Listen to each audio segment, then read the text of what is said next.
And welcome back to the RedLeafRetrocast. It's the WrestleCast edition, episode 56, titled Strong Climb Ice Dojo. I'm your host, JD. As usual, I will be joined later in the show by my mom and another special guest, whom I will introduce to whom that might be in a sec. Just to go through the agenda right fast on this episode. We are continuing with recommended matches from outside promotions, but it will basically be kind of a quick thoughts over Impact Rebellion, so I'll get into that. After the Impact Rebellion, my mother will be joining to continue the USA versus Europe war, which is incredibly one-sided to this point. Really hurts that WXW is not running any shows, none of Europe is for that matter. But she will be back to recap and review the last couple weeks of AEW Dynamite. That will be followed with no indie wrestling to go along with WXW. Limitless Wrestling has been doing their own dojo shows, Night at the Dojo. Not really interested in checking that out myself. I saw one episode. It's okay. It just feels like guys training. It's cool. I'm glad they're doing things. They're trying to raise money, get some names out there, staying in shape. Nothing. I got no problem with that stuff. It's just not for me. Much like the Gato Move Choco Pro shows with a bunch of the DDT wrestlers and Gato Move, of course. Mei Sugura is doing some great stuff over there, along with Emi Sakura, and of course the DDT roster that's being involved there. It's again just not for me. But I do recommend checking it out if you're looking for more wrestling along the way. But in the Joshi War section, just to mention that my buddy Jay over at the Smack It Down podcast, he's checking out Marvelous, that promotion, because they will be starting out doing their own dojo shows that will be available on their stream service, Marvelous Pro.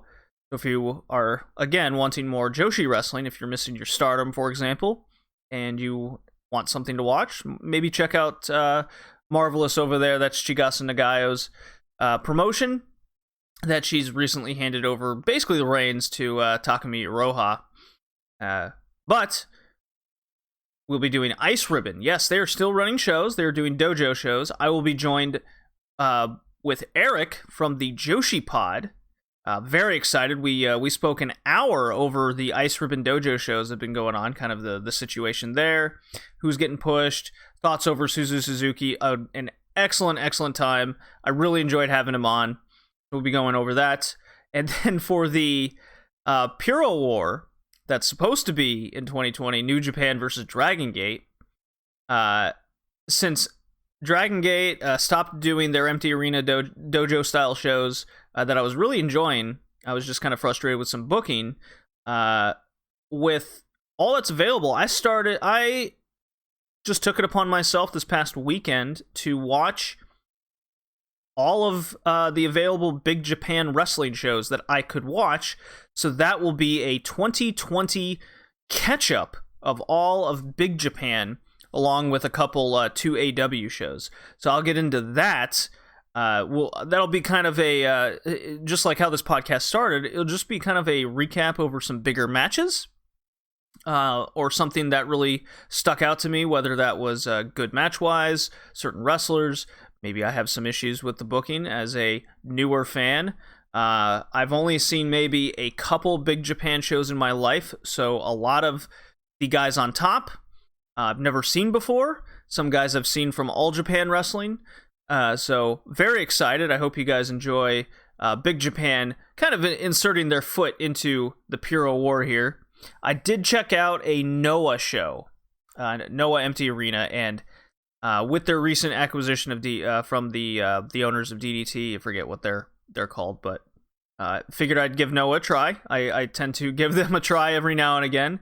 Their empty arena shows are death. It just felt like a chasm of no charisma, and I just found it so boring that I turned it off. So Noah is a no-go for me. So after the Big Japan, go into the retro section of the podcast. That will be, of course, All Japan Women. We're going through the classics. We're on episode 19 now for the podcast, which was April 27th, 1987, that show at the Osaka Prefectural Gymnasium. Very good show. And then my mother, for the extra show of the podcast, she was very interested in watching the Retro New Japan show that I was about to watch. That's the May 31st, 1991 show. So she will be reviewing that with me later in the show. And of course, as always, finish out the show with WCW Nitro. We are up to November 2nd, 1998. We're almost done with the year of 98, and then we're into 99. Possibly the most, just from a falling standpoint, the most interesting year in WCW. Just from a fascinating one. So basically, when you get to this part in 1998, you're more, now that the Warriors kind of gone, and you've really seen kind of the feeling and direction and the absolute disaster that is going to strike WCW. I haven't seen 1999 is what caused me to basically turn off of wrestling as a frequent weekly viewer. And there's a lot of 99 that I just have zero memory of from a child. I haven't watched it since that time, so we're approaching that time where it's all basically new to me. Haven't decided if we're going to go to the 2000s of Nitro, since it's just so absurd. Maybe I'll just do the pay-per-views or certain shows. I haven't decided yet, but that's a long ways away. It's taken basically 2 years just to get through 1998, so no problem. I'm in no hurry. But let's get this episode going. I got the Impact music. I get to finally play. Don't get to play it too often. It's been so long I can't even find it. Where is it? Come on, Impact Wrestling, where you are. Each eye, there it is. It's got to load, apparently.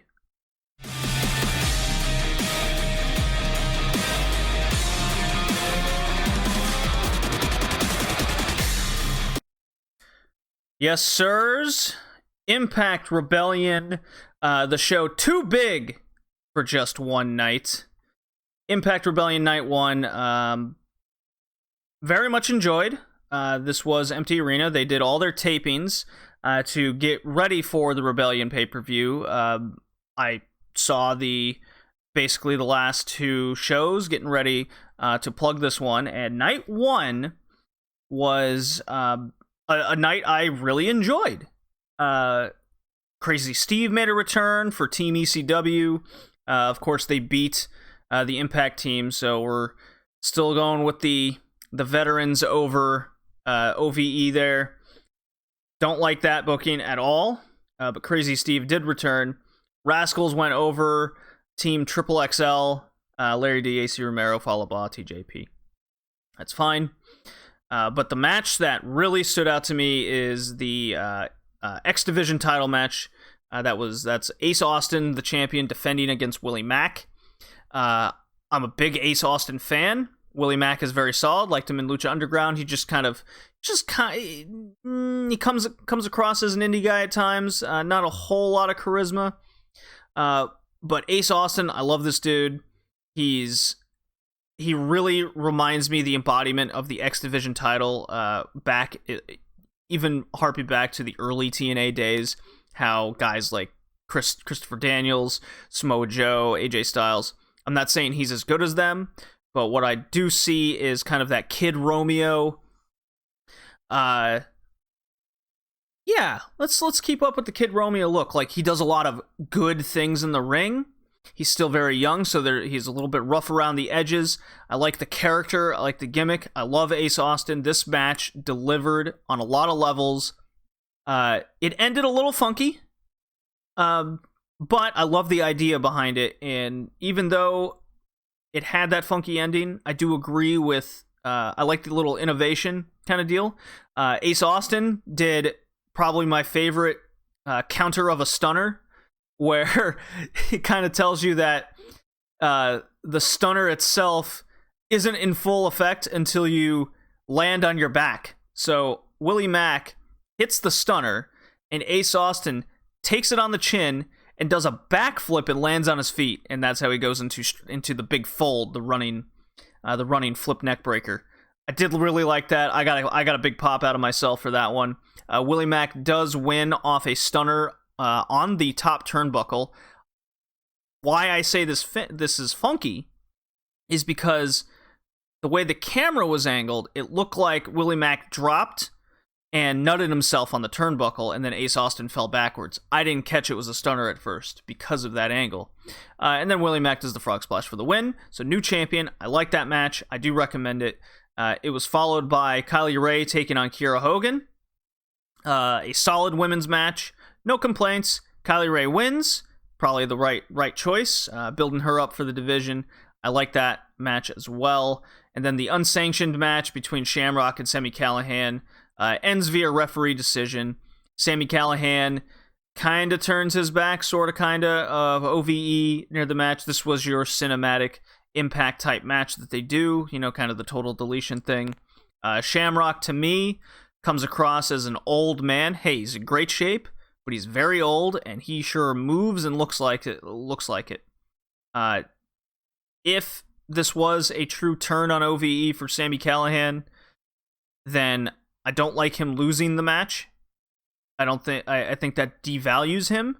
I don't like this idea of Ken Shamrock being a main eventer, like it's 1998 all over again kind of situation, 99, whenever that was. I get that Callihan wants to kind of do things solo, but this could have been executed more. The match never really got going for me. It just came across as weird. And then Impact Rebellion Night 2 had no good matches. Tessa Blanchard is stuck in Mexico, so she couldn't defend the title. Eddie Edwards decided not to go, so their entire build for the main event, which I thought was done very well, was totally scrapped. And their idea to save it was horrendous. It felt like old TNA all over again. I did not like it. And to exacerbate the fact that it felt like old TNA, what happens is Michael Elgin comes out. He's like, they didn't show up, cowards kind of situation. Turns his back, and then Moose comes out.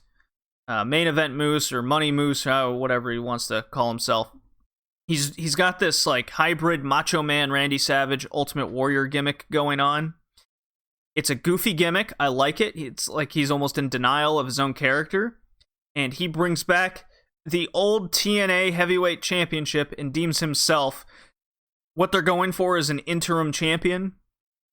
But the fact that Moose put this on himself, and then Elgin just kind of accepts, and then of all people, Hernandez busts into the main event, becomes a three-way, so you have three big dudes, and two of which get blown up so fast that it's fully reliant on Elgin to run a three-way, and it was sloppy, it was slow, it was a disaster. Moose does end up winning, and to me this puts over the comedy character, and this fake-ass title that they need to step away from, and devalues Elgin. So I did not like this. Night 2 was a total disaster. I absolutely just hated it, and that's so sad because I did enjoy Night 1. So tale of two stories there. It felt like old TNA on so many levels, where it's almost like the undercard was great, or the pay-per-view is good, then you watch the TV show and you just get irritated and angry. So there's my Impact thoughts. I do recommend the Ace Austin-Willie Mack match, easily. And with that, we'll transition into AEW Dynamite with my mom. Be back in a sec.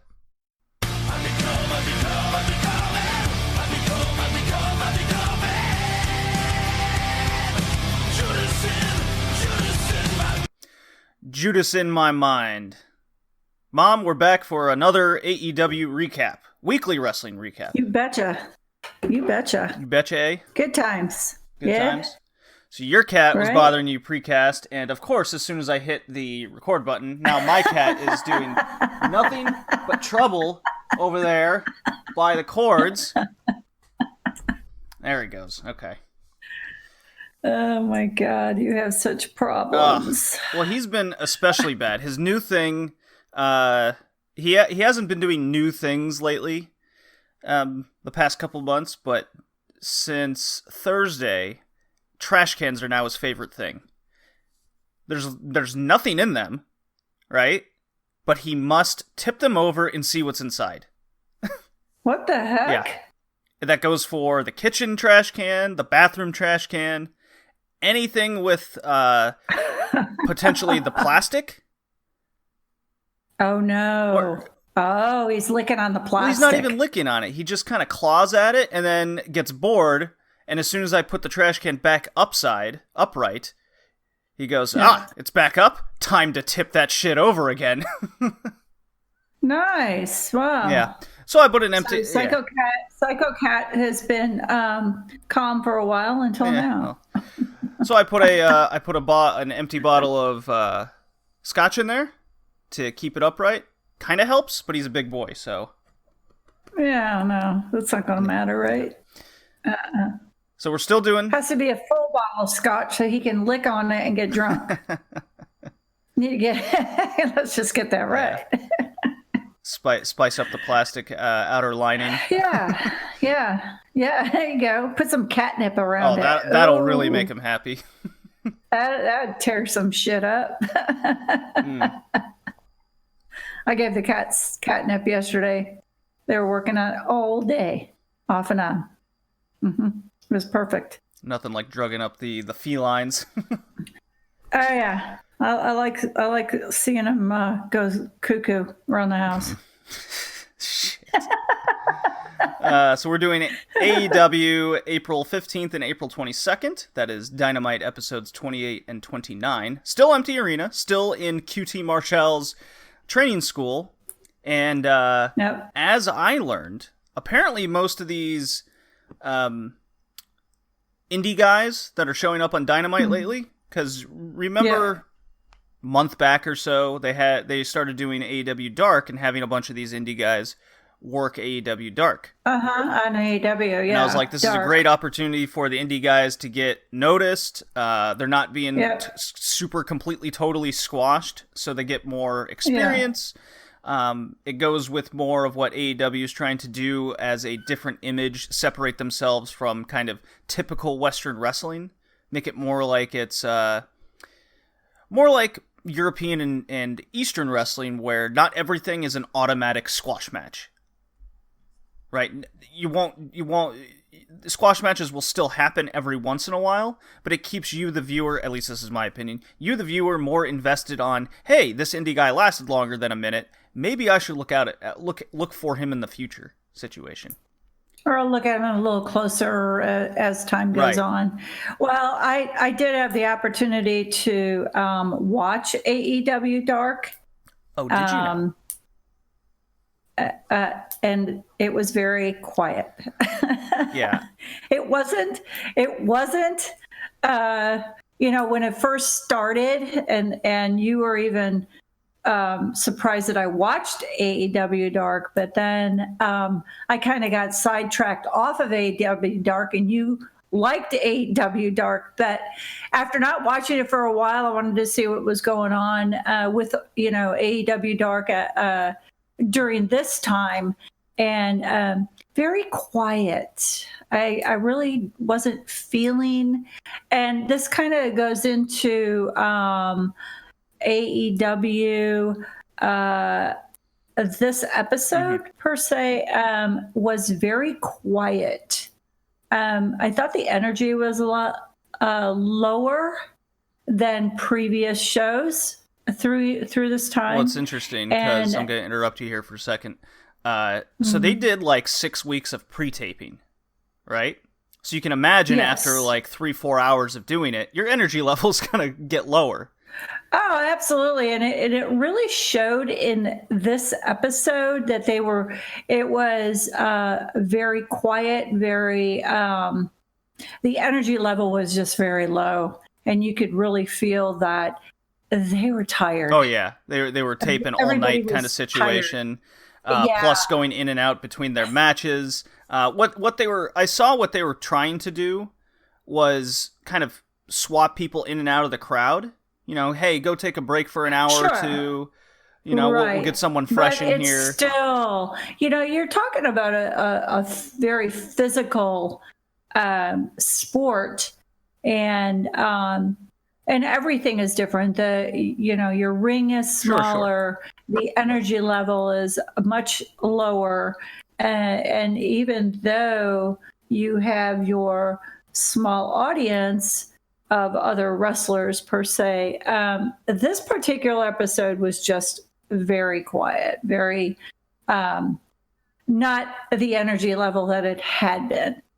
Yeah, I mean, there was still a couple things I really liked on the episode, but the format on this, I think they were trying to change it up a little bit, which is it didn't work. Well, okay, it's okay. You got to try something. You're given an amount of time where you've got to get a lot of stuff in a short amount of time without wearing people down. Right. But this particular episode, you could tell they were tired. Yeah. Their energy level was down there. Well, but anyway, I mean, they still put on a good show, just not the energy level that prior ones were. Well, what I've appreciated is they've tried to get a somewhat of a format down, but they are changing things up each and every episode, so each one doesn't feel exactly the same.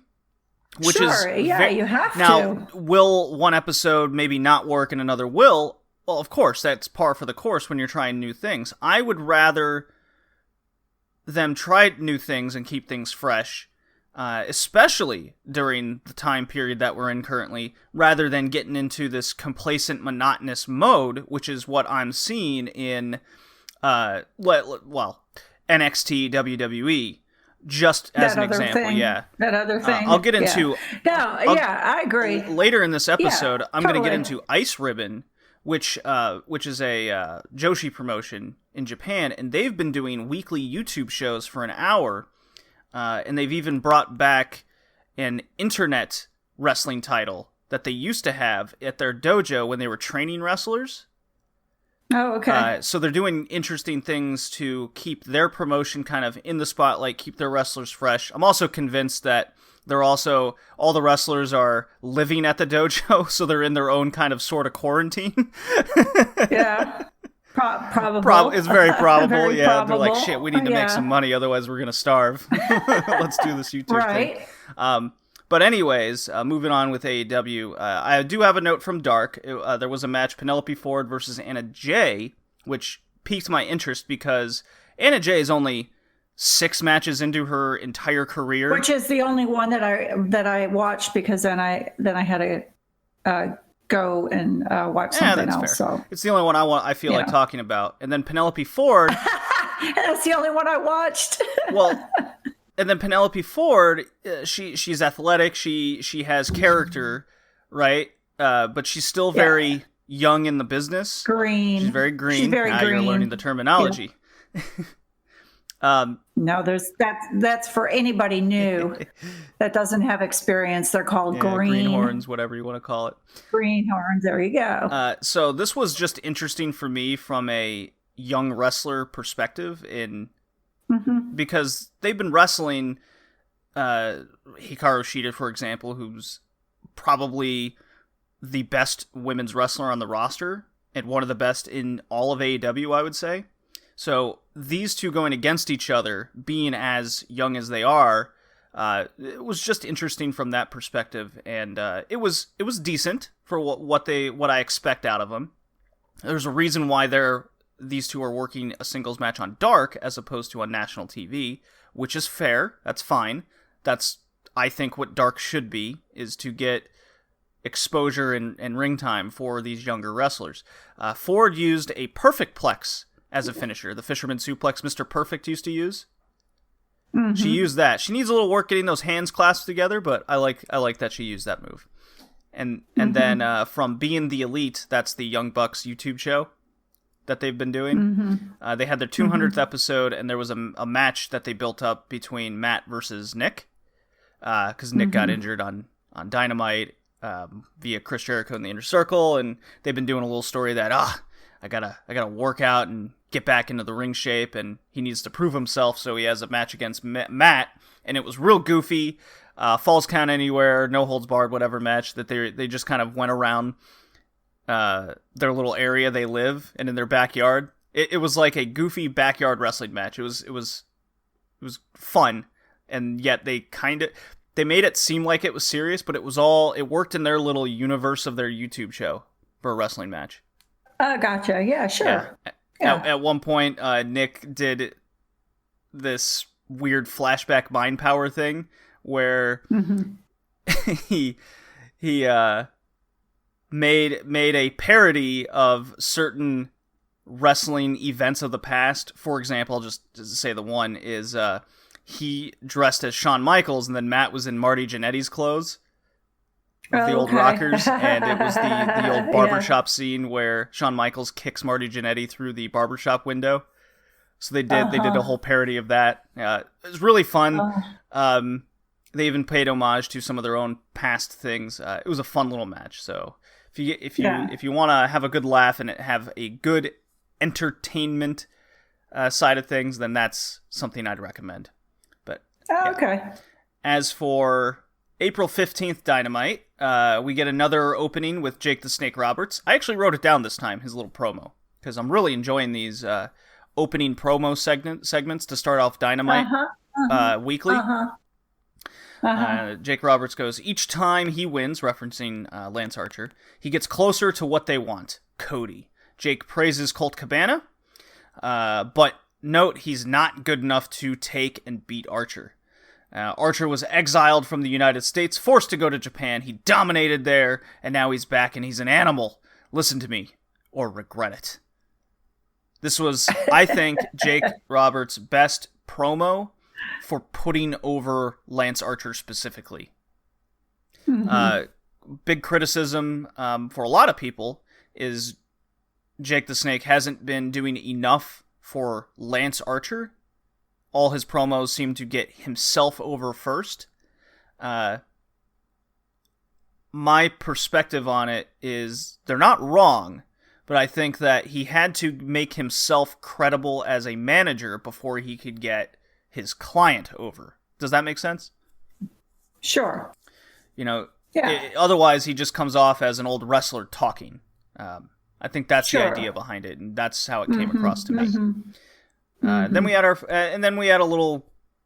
Plus, he's old, and you got to keep him quarantined. Got to keep him away from possibilities of health reasons. Right. Those old people, you got to kind of protect them.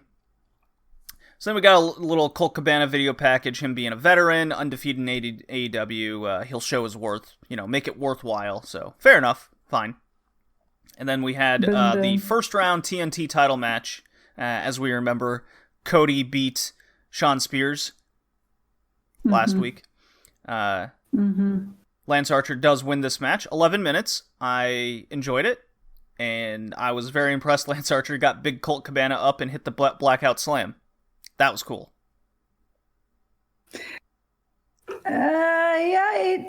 Lance is pretty angry, ugly, cussy dude. It was somewhat of an actual match. But Colt in his little flower outfit just was too much from the pollen of Lance Archer. The bee pollinated the dude. Right.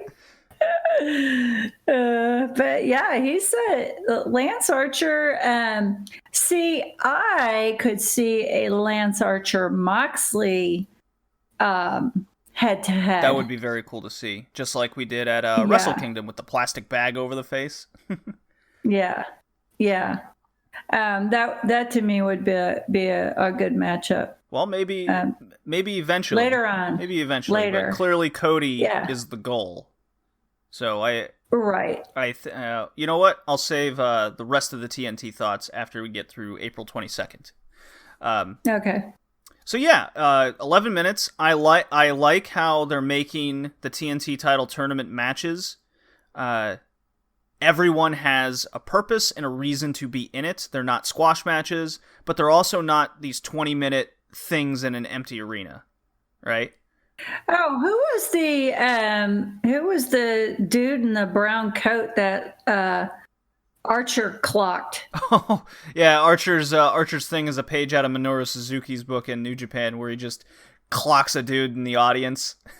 Right. It's great. So, I mean, don't even know who that guy was that was in the brown coat. If he was, maybe an indie wrestler with a brown coat on. Yeah, well, he shouldn't have been in Lance Archer's way. Who knows?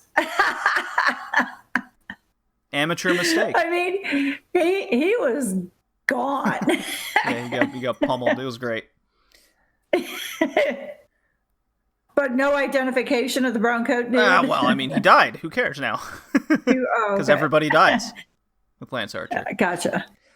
All right, so then we get Britt Baker in her dentist office with the big presentation canvas, like you would like I would do in the 90s for school.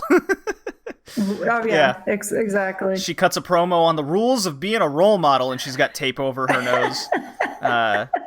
She plays by the rules while her opponents break them. Another dig at Shida. She's the face of the division, a true winner, the hero we need.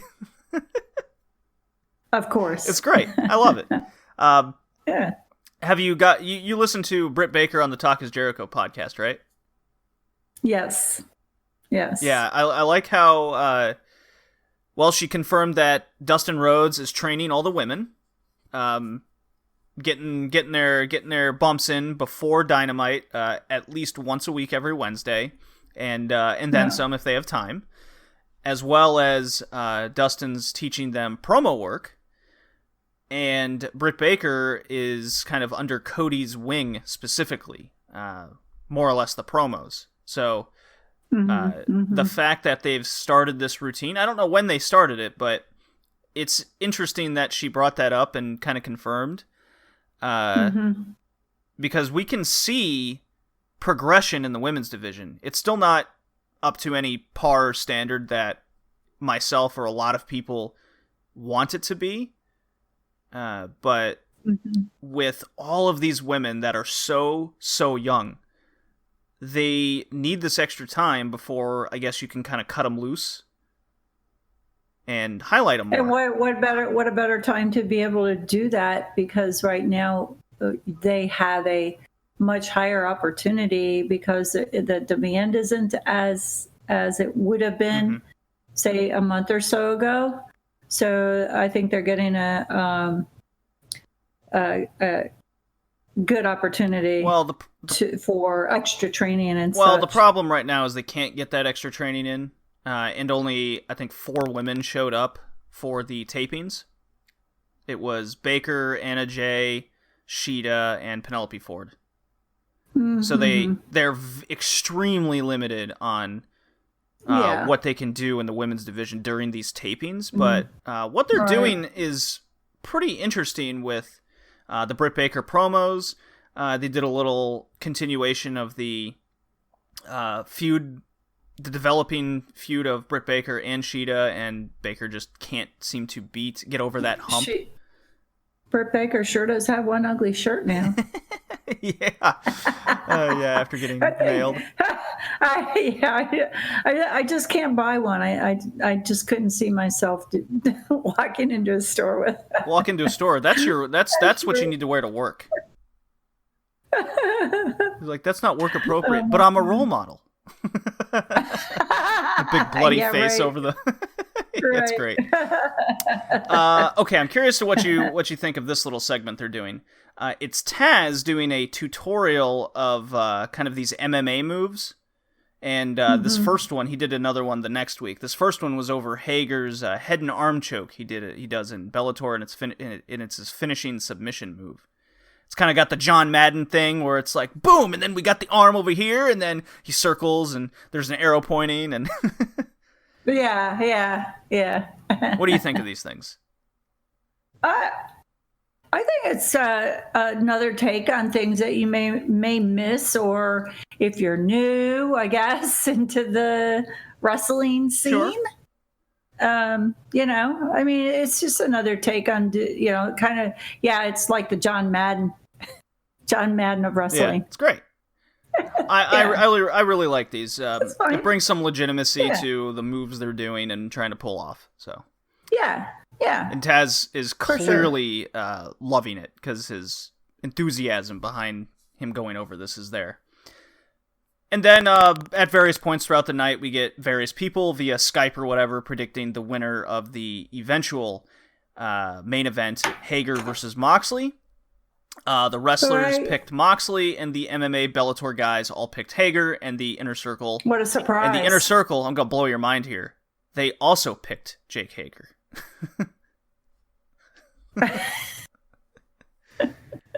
Bunch of suckers. So I will say before we get to the main event, because we definitely have thoughts on that, AEW did their damnedest to put this match over as a big deal.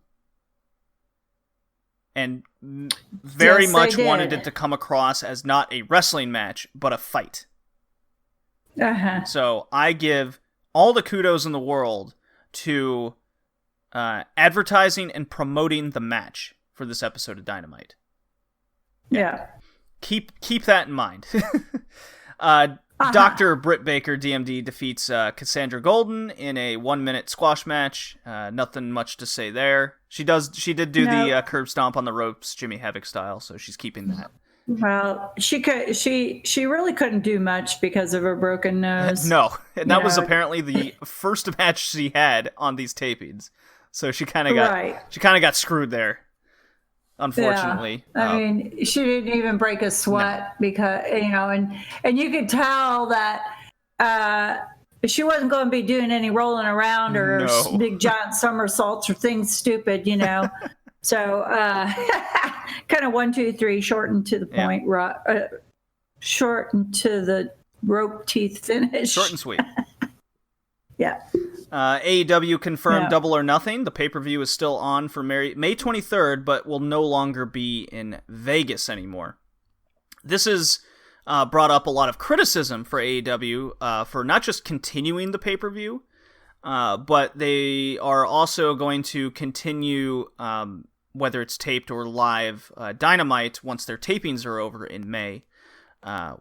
What are your thoughts? Should Double or Nothing be canceled outright? Should they not go live during these pressing circumstances? Well, they got May 23rd as their Double or Nothing. A lot can happen in the weeks ahead with opening up, reopening sporting events. Florida deemed wrestling as an essential business along with other sports. Well, and here's the thing, that's in Florida. So and Georgia's opening up too. Georgia. Yeah. So if you have Gainesville, Florida, they can do another wrestling event there if the case can be, if Vegas doesn't open up sooner. But still, you're still going to be limited to the amount of people that you can have. It'd be like at the beginning when AEW and WWE were told that you're only allowed so many people in the ring, or in the building kind of thing. So if they do anything, it would probably be something like that. And I don't see them, filling an entire stadium with people. That would just be insane. This is my proposal. I don't see that happening. And I do see an audience either in Gainesville, still maybe in Vegas, then that's where it's supposed to be, or in Florida, one of the three. But they're going to have it. No doubt about it. They're going to do the pay-per-view for sure. Well, this is my proposal. You can do the pay-per-view, and I think a lot of people are forgetting out there that there's a lot of people still working in businesses all over the world. Like, not everybody's stuck at home. There are correct businesses out there that still need to operate, and AEW is doing what my business that I'm still going to every day for work is doing similarly. Now, are these things essential businesses? Well, it's either you make your money and you pay your bills or not. So there are, there's that give-take feel to everything. So if they have to do this, and they really, really want to, because at the end of the day, I can have my opinion over whether they should or shouldn't do it. It's up to them if they want to do it, and if it's the right call. The same goes for WWE. The difference being that I think AEW should do what they did just like this, is, pre-tape 6 weeks in advance. A lot can happen in between that time, and then you can make your decision when that time frame comes. And you can go into quarantine your, 10 to 14 days prior to taping to make sure everyone's healthy. And then you can do kind of what the Ice Ribbon are doing, is then you can have everyone, hanging out next to each other. You don't need the 6 space if you've been quarantined prior, right? So my proposal is you do your next set of tapings right before and after May 23rd, right then and there, right? Follow me so far? Sure. Yeah. And you can have it in Daly's place or in Georgia or whatever. You get as many people on the roster as you possibly can that are comfortable with going, right? And if everyone's quarantined and safe prior, then you can have everybody on the roster in the audience cheering and booing, so it'll come across as much as an actual audience as it possibly can. Mm-hmm. I think that would be like they did at the beginning. That's exactly what they did at the beginning of all of this, when you were only allowed so many people in a group. Right. So, it's still going to come down to what amount of people are allowed in a group. How many feel safe enough to be a part of that group. So, one way or another, it's still going to happen. Yeah. That's bottom line. Well, however they want to do it, it doesn't matter. Remains to be seen. I just hope they won't charge $60 for this thing in the United States. Probably, yeah. I can't see that happening. But again, it's not up to AEW. It's up to Bleacher Report. No. Yeah. All right. The Bubbly Bunch segment was followed after that tirade of conversation. Which is hysterical, because it should be it's the bubbly Brady Bunch is what they are. Well, that's exactly what they're doing. I know. I call them the Bubbly Brady Bunch. Great. And they don't have enough members of the Inner Circle to make up the whole Brady Bunch, so they got like Jericho's 3 dogs and a picture of the Bubbly. The 2 dogs. The 2 dogs and the Bubbly. Yeah. This was my favorite thing on the night, easily, by far. Yes. So they're all at their various homes, and they're in a video hangout via phone, right? And they're all talking to each other FaceTime style. And I love how the fact that there's also a camera set up in their homes, so you can see them FaceTiming on the phone. So Ortiz is hanging out with a bunch of stuffed animals, which is really funny. Sammy's working out, like he's punching the bag, he's lifting weights. Sammy's claiming the Bucks have stolen his stuff. I don't know what those are.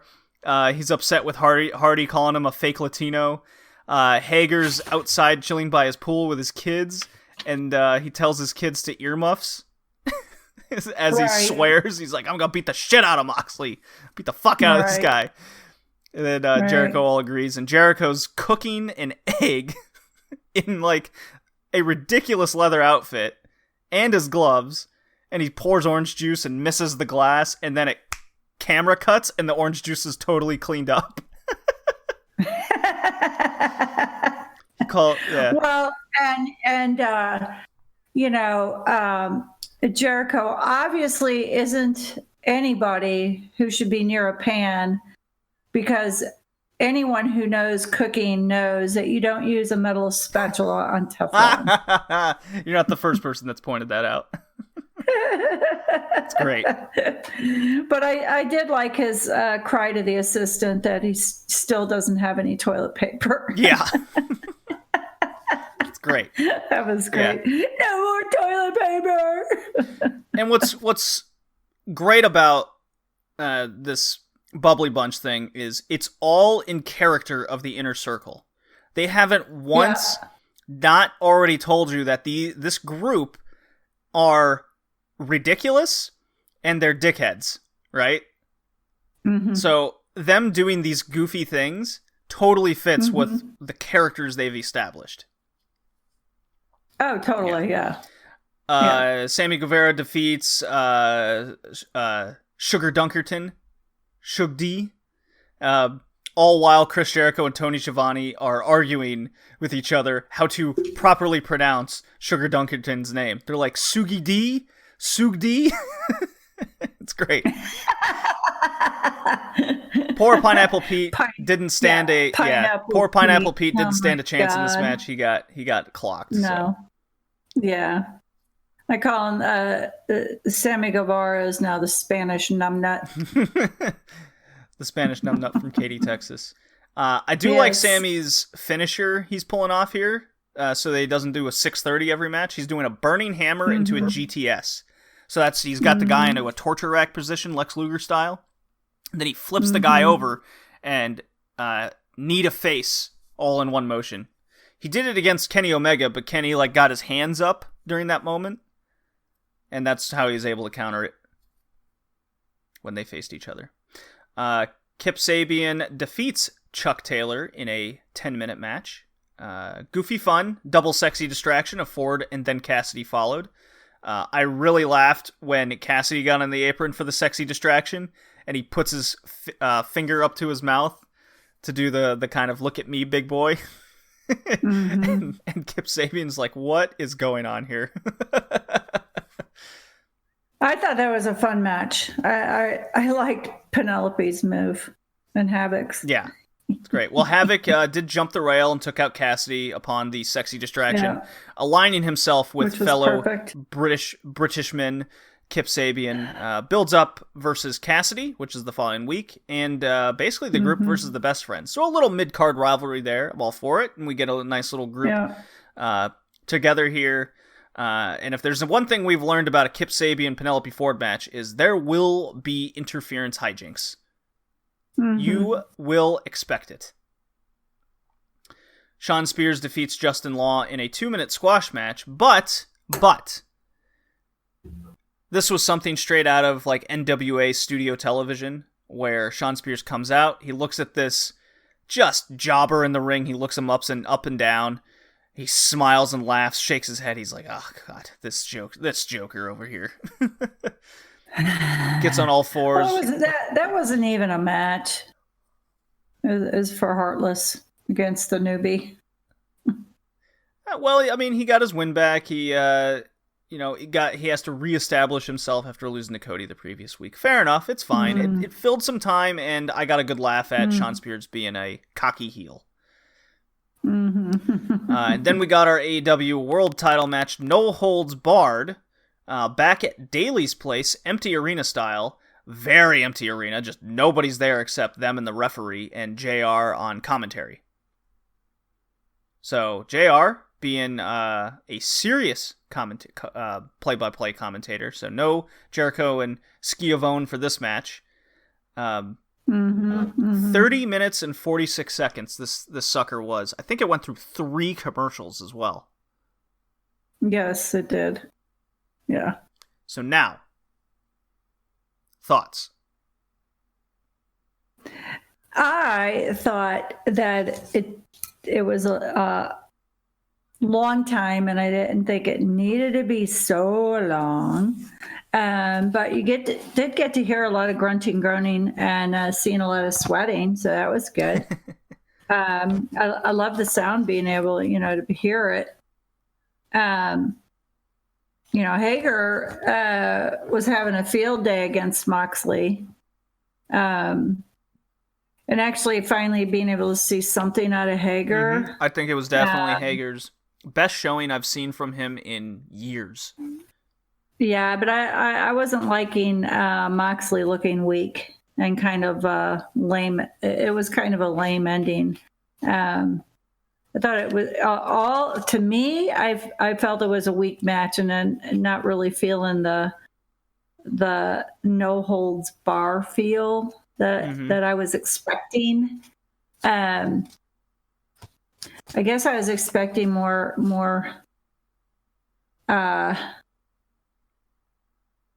physicality. Oh, there was definitely physicality. I don't know. There was something missing with it. I wasn't feeling it. The energy out of Moxley and Hager. I mean, you're hearing the grunting and groaning and all that, but to me, I felt there could have been more. Well, with all of that time, I think there could have been more. But it kind of goes with the evening. It was just a really different feeling the whole night with all of the matches. Sure. So when you got to this, I was hoping the energy level would be higher, but it was not. And so it kind of, to me, it was a little bit of a letdown.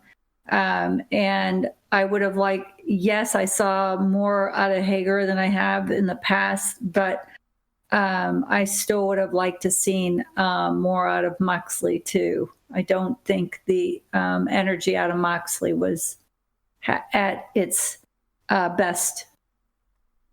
So that's my opinion. Okay.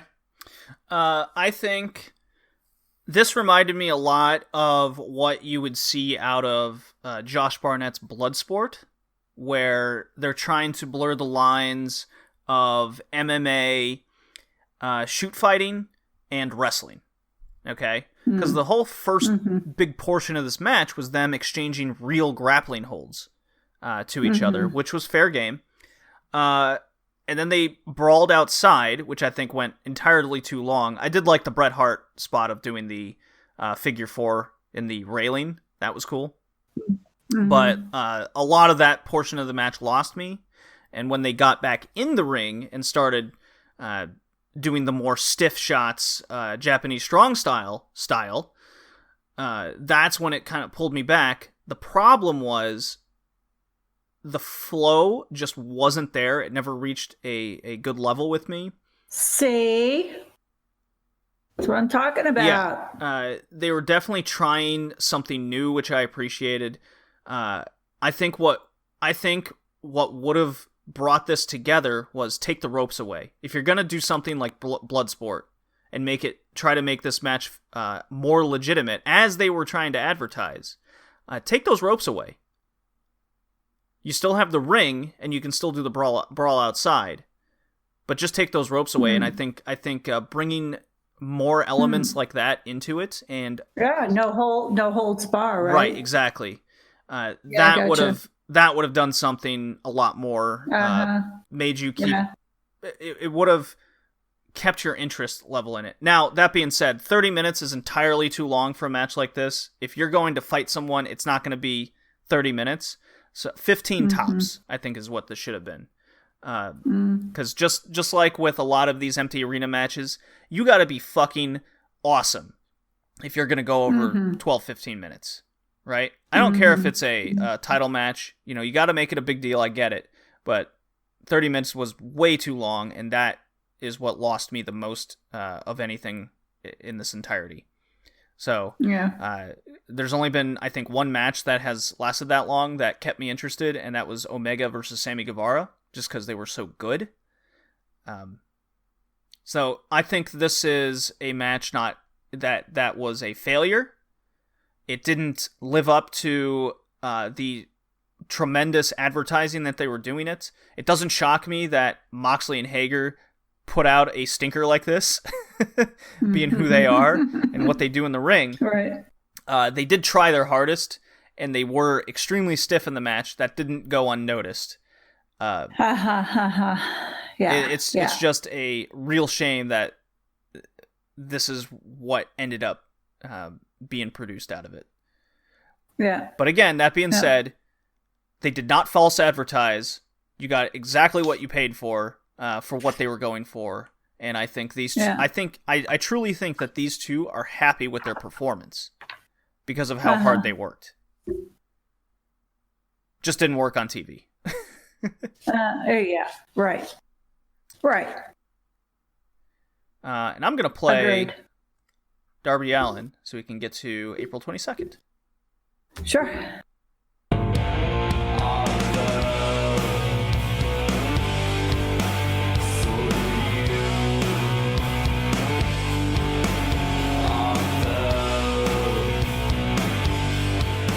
There you go. Darby Allin's I Fell. I like his intro music. It sets him apart from everybody. As it should. April 22nd, Dynamite number 29. Cody, your favorite wrestler, Mom, opens up this week, sitting in a gaming chair in the Batcave or something. Right. What should we do? He's, what do you think? Yeah, he's breaking down the TNT tournament, something weird or another. He's talking about all the wrestlers that are still in it, who's going to move on to the next round. Blah, blah, blah. Yeah, I mean, when Cody speaks, I'm just like, I'm not really into it lately.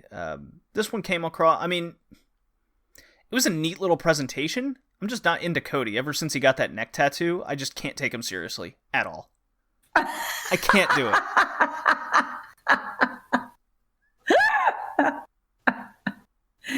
Come on now. There's nothing you can do about it. The man has mental problems, and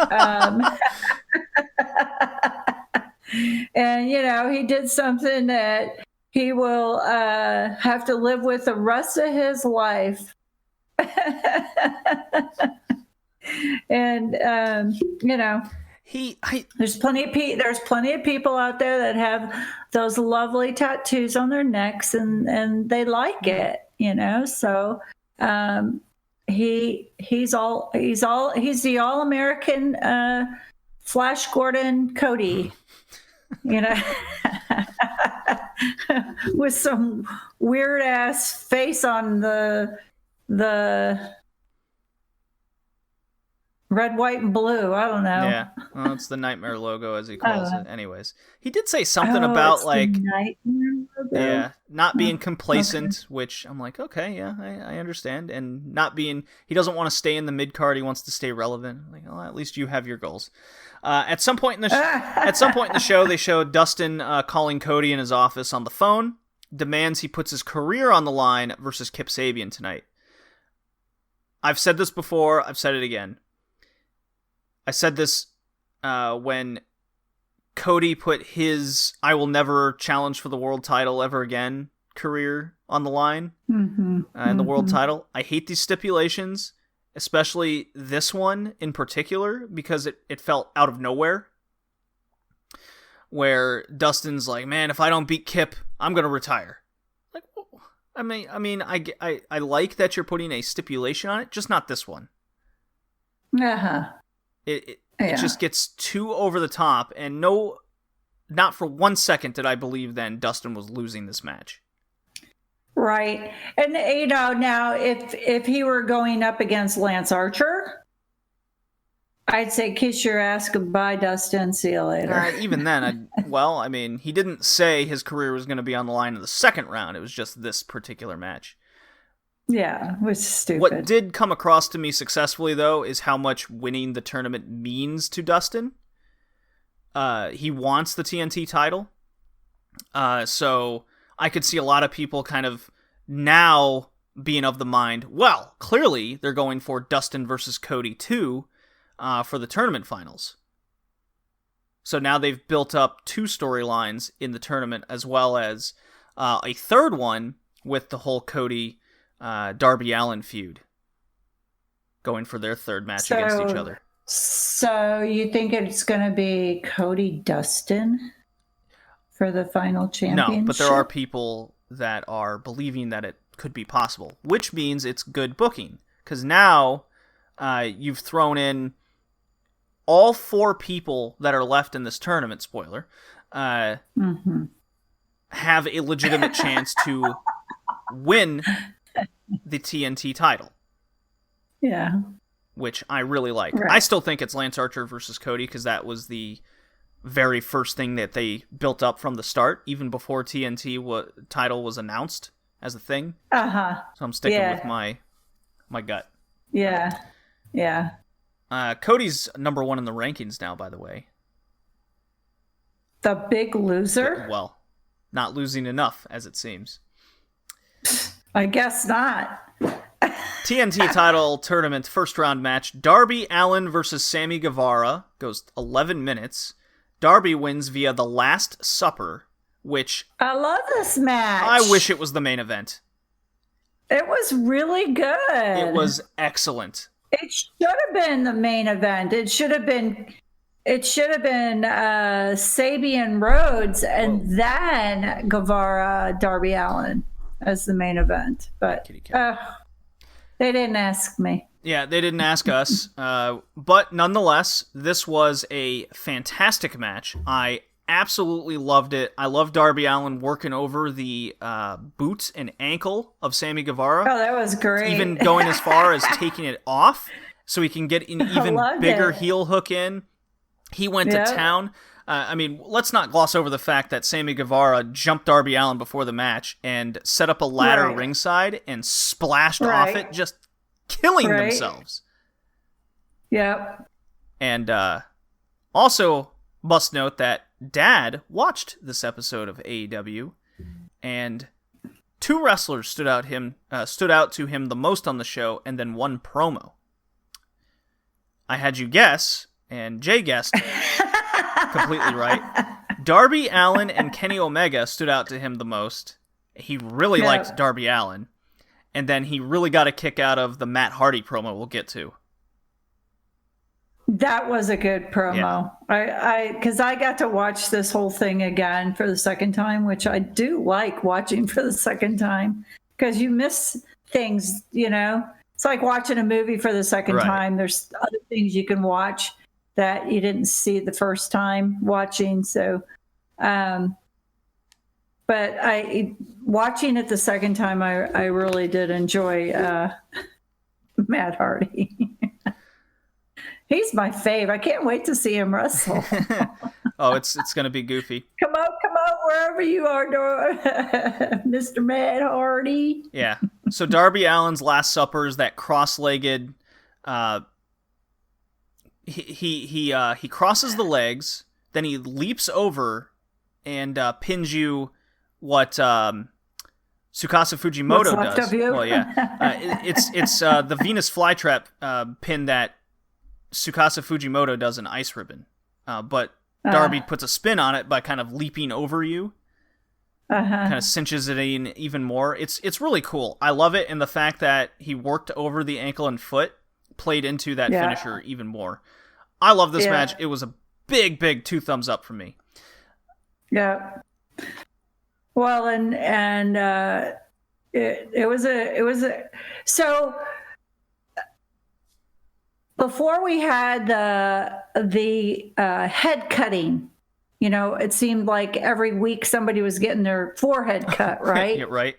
Now it's the nose thing. Now we got Britt Baker with the nose, we got Darby Allin with the bloody nose, and then he got stiffed. Who else? Huh? Yeah, he got stiffed once, yeah. Yeah.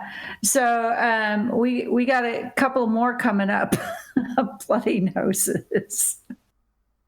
Telling you, it's going to be the broken nose segments coming up. All right, so let's speed this up a little bit because it's a lot of shorter matches and a lot of segments on this, which if you're going to have this empty arena format, these segments are really cool.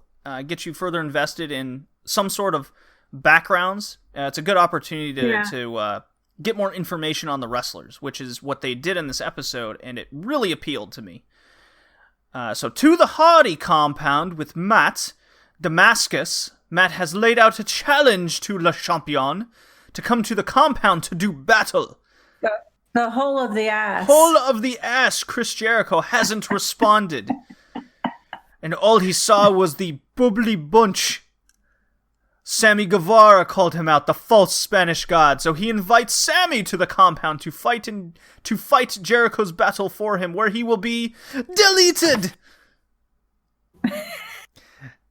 Jericho doesn't know how to handle his broken brilliance, so Matt turns into mortal Matt Hardy so he can discuss his relationship with Chris Jericho. He turns into his South Carolina Matt Hardy. He's with the Elite, they are good friends, and Jericho is angry. Jericho wants to create chaos and return to the top. He can't allow this to happen, because AEW is about the future. So send Sammy Guevara if you want, and he will kick his ass until he gets to Jericho. Jericho was not pleased with this information, as we found out. So, we're getting a built-up Matt Hardy compound match of Sammy versus Matt Hardy, it seems, before we get to Jericho. I love it. Very much excited. Who's Hardy going to fight first? Sammy Guevara, the false Spanish god, as he claims. Oh, okay. Well, good. I can't wait to see it. He's going to delete! Delete! Emphasis on the L. Taz breaks down Kenny's Snapdragon and V-Trigger, really putting those two moves over. Again, like these little videos. Then we get Kenny Omega defeating Alan Angels, a QT Marshall student, as it seems. Another one. This QT Marshall seems to be a pretty good trainer. Yeah, boy. Match goes 6 minutes and 19 seconds, and through Twitter and the online marquee community, wrestling customer community into, that's what I'm going to refer to him now as, into a frenzy because Omega took too long to defeat this Alan Angels. Big talk of the town among these wrestling customers online. I thought it was a pretty good match for the newbie. He had some good moves. I liked his little curtain pull out from under Omega. The apron got misplaced, and Omega walked on it, got slipped on a banana peel, and he got his moves in. It was fine. I liked it. I mean, really like of course these Kenny Omega's. Of course, Omega's not going to let the new guy win. I mean, that would just be ridiculous, right? Right. So, I mean, it is all right. No big deal. Yeah, he won with the V-Trigger. Need the piss out of the dude. Yeah. As soon as he hit that Snapdragon, that was it, right? Alan Angels was done. We get an excellent Scorpio Sky profile picture, breaking down his tough road into professional wrestling, which is something he always wanted. His mom was supportive. He suffered a back injury, and then just one day he woke up and was recovered. I really like that. His mom is dead. Well, yeah. He got a lot of chances, but he was never signed. He wanted a sign from his mom is what he was looking for. And then his back supposedly healed and whatever. Yeah, that was a sign for him. He kept trying, though he may fail. Yeah. He went on to say in 2017, SoCal Uncensored was formed, and that is what cued his big chance to be continued. Excellent. Excellent promo work. Yeah, that was a nice little promo for him. Scorpio Sky, 37 years old. He's been in the business forever, as it turns out. He did miss a lot of years because, he used to be in MMA, I believe. So if they're gonna make a new star, this is definitely how you do it. I would love for Scorpio Sky to get the first opportunity at the TNT title and win. Maybe even the second or third, where he has to be built up to it a little bit more. But he needs to. I think so. He would be a perfect guy. I know he's 37. That's a little old right now when you can put over a lot of the younger guys. But AEW is a new company still, and they need more stars, especially with a second title coming into play. And to me, the TNT title speaks for a guy like Scorpio Sky. He's not high profile enough for the world title, but he can do the workhorse things and be a real good semi-main guy with the TNT title. It's my opinion on that. Yeah, I like your opinion. They recap BTE 200, which was a lot of fun. Spoke about that already. Orange Cassidy defeats Jimmy Havoc, 9 minutes. Havoc basically beat the shit out of the guy for a while, and Orange Cassidy then made a comeback. There was interference. Blah, blah, blah. And Cassidy does end up winning. Havoc jumps his ass post-match. This sets up a promo. I'm getting bored with Orange Cassidy and his nonsense. Oh, come on. I'm getting bored. I'm getting bored with him. He's not impressing me at all. Oh, it was the second match layoff. He's boring. Oh, he's boring. You don't know what you're talking about. Havoc was having much more fun. Oh, you're becoming a Havoc fan. Okay. You like his blood drinking. Sure. Well, he doesn't. He's not doing that in this yet. Not yet. We get a health update on MJF. So MJF was doing some Twitter posts. Get a hangnail. He was doing some Twitter posts where he felt mentally drained. He's suffered a horrible injury. The fans deserve more. He made all these wrestling customers on Twitter fall for it, hook, line, and sinker. Because then we get the update. He's dealing with something big. It's depressing. The fact that he hasn't wrestled on TV. He hasn't been here because of his last appearance. He suffered a serious injury while throwing his cash, and he got a hangnail. But he gambled through to the end of the show. It became life-threatening. He will rise from the ashes like a phoenix, and eventually win the world title. I died.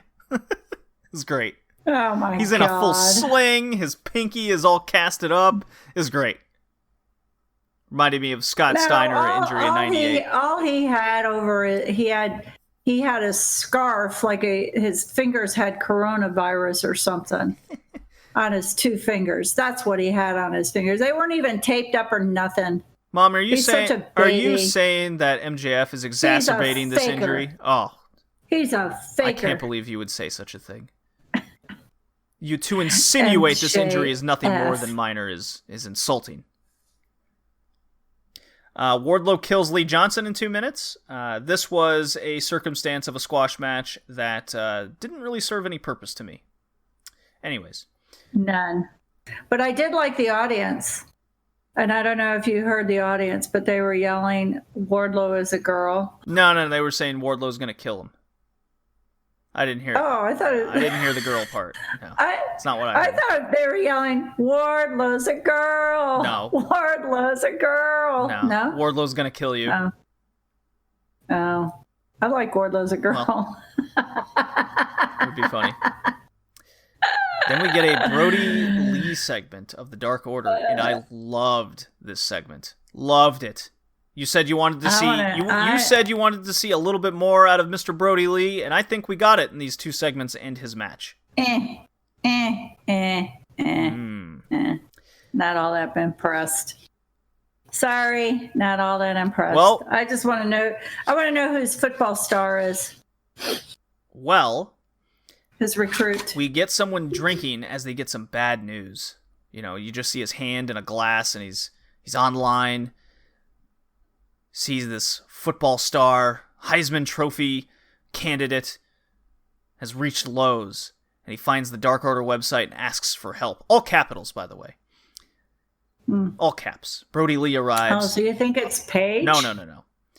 Oh. Meets with this mystery man, and he asks how tall the man is. He says he's 6'2", and he's 240. How big this dude is. He played college football. Some people have success handed to him, but Mr. Brody isn't afraid of success, and he offers the power of the Dark Order, the power of numbers, to this man, and gives him a mask, as well as a home and a future. It's nice to see the Exalted One is now taking in these former XFL players. So you think it's a guy from Texas? What's that guy's name? The loser? Who went to Cleveland? No, it's not fucking Johnny Manziel, if that's what you're insinuating. Jesus Christ. It would be funny. Oh my God. I think that would be awesome.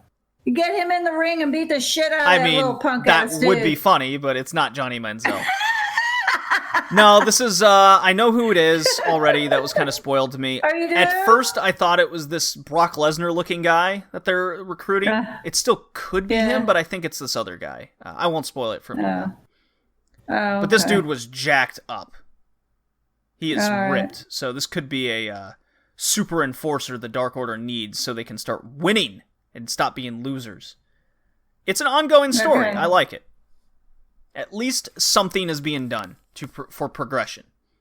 Okay. Then Brody Lee kills this dude named Justin Law in 2 minutes. Finally, I get what I wanted was this discus clothesline to actually rip someone's head off, and I got that at least. So that was good.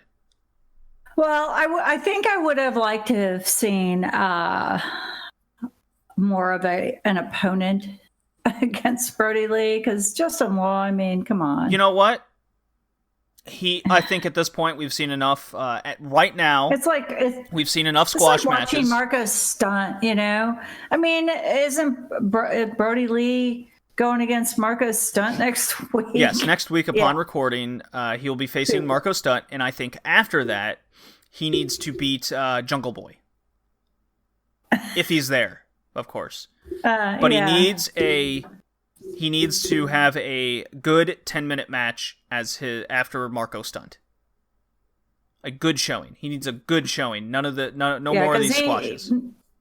Yeah, I mean, this is just stupid. I'm bored with Brody Lee and his blank eyes. Like staring into the camera a lot. Yeah, like whatever. A serial killer. If he had dark eyeshadow or something, make his eyes look darker. They might look more intimidating. I mean, look at Lance Archer's eyes. I mean, he's got he's scary. Well, that he's dude. the Murder Hawk monster or whatever. Yeah, and he'd scare the shit out of me if I saw him coming towards me. Brody Lee, on the other hand, not so much. I will say Lance Archer is super fun to watch live. Yeah. He is super fun to watch live. Best Friends cut a promo in the back. I love this so much. Trent is super upset as he voices his displeasure. Bear in mind, he just kind of goes in a monotone voice. I'm very upset right now. I like Trent. Trent's going to be doing some stuff, I have a feeling. Oh, yeah. Chucky T exacerbates it by saying, you won't like him when Trent's crazy. He's very upset now, and when Trent gets upset, people die, baby! he goes crazy. Love Chucky T. And then we get, my headphone just fell out. We get the Bubbly Bunch. They're back for the second week in a row. They're back. Mom, Sammy Guevara is sad. Jake Hager lost. He didn't win the title. What a surprise. Ortiz and his stuffed animals try to pep talk him. It's like, Hager's too powerful. He'll be back. Hager even goes, I'll beat the shit out of Moxley the first chance I get. He's done, son. And then Jericho he's got the greatest idea. He's got to be happy and dance. Sammy's not. He's like, I don't know, man. He offers up hand sanitizer as a prize to do a flim flam video. Come on, Mom, let's flim flam. I love Flim Flam. Sammy goes, well, that's all you needed was the hand sanitizer. It's all the motivation he needed. So Flim Flam is a mock TikTok video that's been going viral online. It's the big new thing. A bunch of Japanese women have been doing it as a thing online, so it's pretty viral. So they all do their wacky dances. Again, totally in character. Playing off last week, and Sammy goes wild. He shows off. He's doing flips and does his turns, and Jericho gets mad. He's like, well, enjoy your hand sanitizer, Sammy, you show off. Throws it at his phone and just falls to the ground. It's great. I loved it.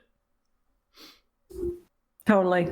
And then we got our main event. Dustin Rhodes defeats Kip Sabian. No shock there. 14 minutes. Match was solid, but, I didn't like the stipulation. I would have liked it more without it. Kip Sabian's so solid. Yeah, just if they would have just gone in and done their thing. Yeah. Without the other stuff. I thought it was a mismatch myself. Well, I mean, 6'6" Dustin Rhodes against for Kip to win. And to me it was kind of a slow match. There was nothing energy wise like Guevara and Allen. Yeah, Nothing. I mean, the energy level was just totally different. And I would have liked to have seen the Guevara Allen as the main event for sure, more so. Which was, and when we were watching it, we were shocked as shit that was the first match of the night, and going, what? Well, so they kind of they did it. They kind of put themselves in a corner with that stipulation, and then they had to introduce it on the show, and which I appreciate. If you're gonna do these stipulations or do something important, we said, we said this at the beginning of Dynamite. If you're gonna do things, whether it's on Twitter or whether it's on PTE or whether it's on Dark, you need to make sure that's on Dynamite for the match. And so they did do that here, and I give that a thumbs up. But because they did that, this had to be the main event, unfortunately. Yeah, I'm just not a fan of Dustin. He's too heavy-footed to me. He's an old man for me. Exactly. And when they did the interview with him, he looked tired. He had some serious bags. He needs that commercial with the that cream that you put under your eyes to make those big bags go away. And the other thing that bothered me were the counts from Aubrey, that they were really slow this match too. Like there were a lot of times where Kip could have definitely won against Dustin. Are you saying she was a biased Aubrey, referee in this match? I'm afraid so. Yeah. You know what? I agree with you. Poor Kip got screwed. I really think I think he did. I think it should have been Kip that won and kicked Dustin's ass, because Vinyl Man should not have won this. Should not have won. Well, next week we have Dustin Rhodes taking on the Murder Hawk monster Lance Archer. I am looking forward to that match, that being said. Cody versus Darby. I want Darby to win, but I still think Cody's winning for the Lance Archer Cody. Unfortunately. I think a true match would have been Darby Archer, but I'm probably in agreement with you that it's probably going to be a Cody Archer, which I hope Archer wins if that's the case. Yes, if they're going to go through with Cody Archer, then Archer has to win, right? Yeah. And if it's a Cody Rhodes, Cody Dustin, I hope neither one of them win. They're both, oh my God, stop the madness at that point. If it's Darby Archer, then you can flip a coin. I think that's the money match, personally. That's my opinion on it. I think the wrestling customers, even the ones online, would vastly prefer Darby versus Lance. And then you can have anybody win. And you can create a feud then from there and get Scorpio Sky involved. I think there's more to it. Darby and Archer, to me, is a mismatch. Because Archer is so dominant. I mean, he's just oh my God. He's a tough one to throw down. Well, but unfortunately, you want to hear a worry I have? I think Cody Rhodes is going to win because this is the only title the only singles title in AEW he can conceivably win now. Oh God. Fuck. Well.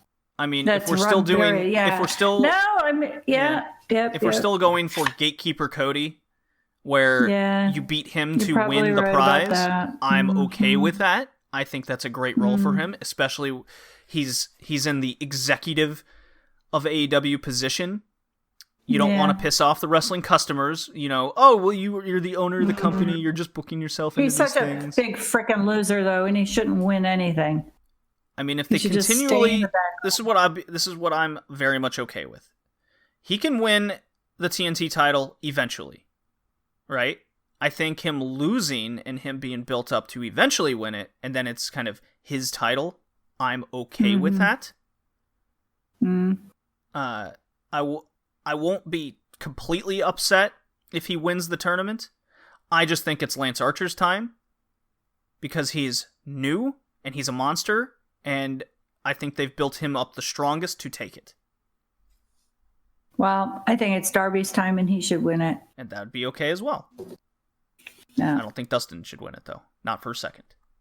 No. All right. All right. Well, we'll see. So,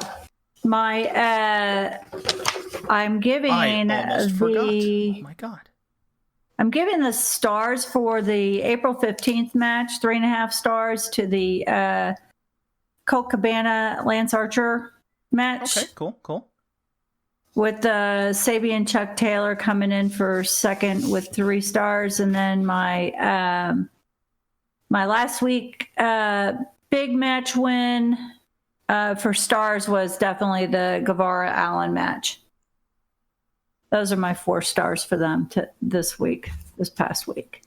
Okay. TNT title round 1. So that is the second 4-star match you've given Guevara Allen.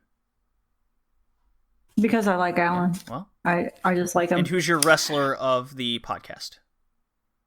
For the podcast, it would be, of course, Darby Allin. Darby Allin. Has he won it yet? He hasn't. This is your first Darby Allin of 2020. Whoa.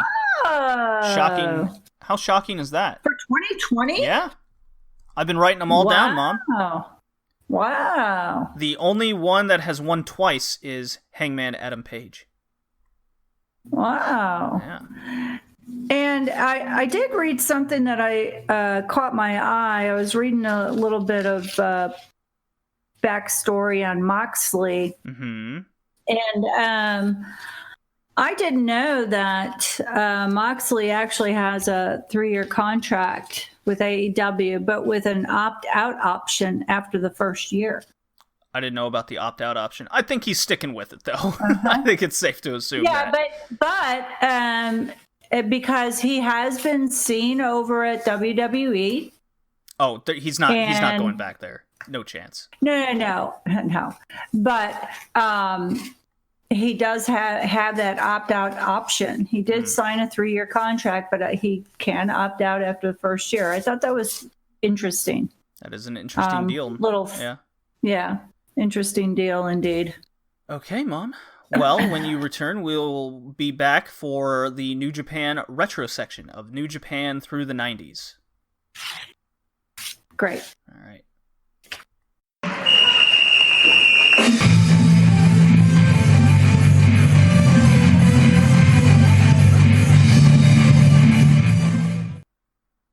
And now, it is the Joshi War section. It's very one-sided these days, considering Stardom is not running shows. Ice Ribbon, however, is still running shows straight from the dojo. They started a YouTube live stream basically weekly the last few weeks, and now I have a special guest. I'm joined here from the beautiful, terrible city of San Diego, California. It's Eric from the Joshi Pod, of all things. Thank you so much for coming on to join my little fanfare here to talk some Ice Ribbon today. Oh, it's my pleasure. I'm surprised you asked me. I'm honored you asked me. Honored? You act like I'm some big shot in this podcast world. Bigger than me, so I appreciate it. I don't know. You had Mr. Jim Valley to immediately give your podcast more credibility than mine.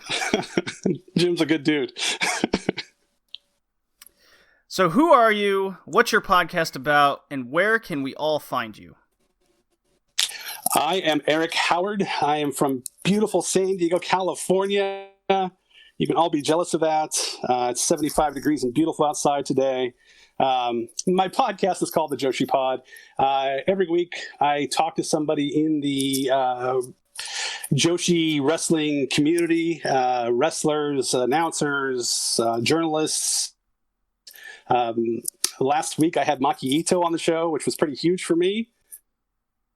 She did the entire interview in English. I've had people like Bull Nakano, Chris Wolf, Josh Barnett came on an episode and talked about old school Joshi wrestling with me. And as you talked about Jim Valley. So it's just my way of introducing more people to the world of Joshi wrestling through directly from the people, not me giving my opinion. Don't mean a whole lot, I don't think, but just hearing it from the people themselves. You know, I like just to ask the questions and sit back and listen to them tell me their tales. You're doing God's work, my friend.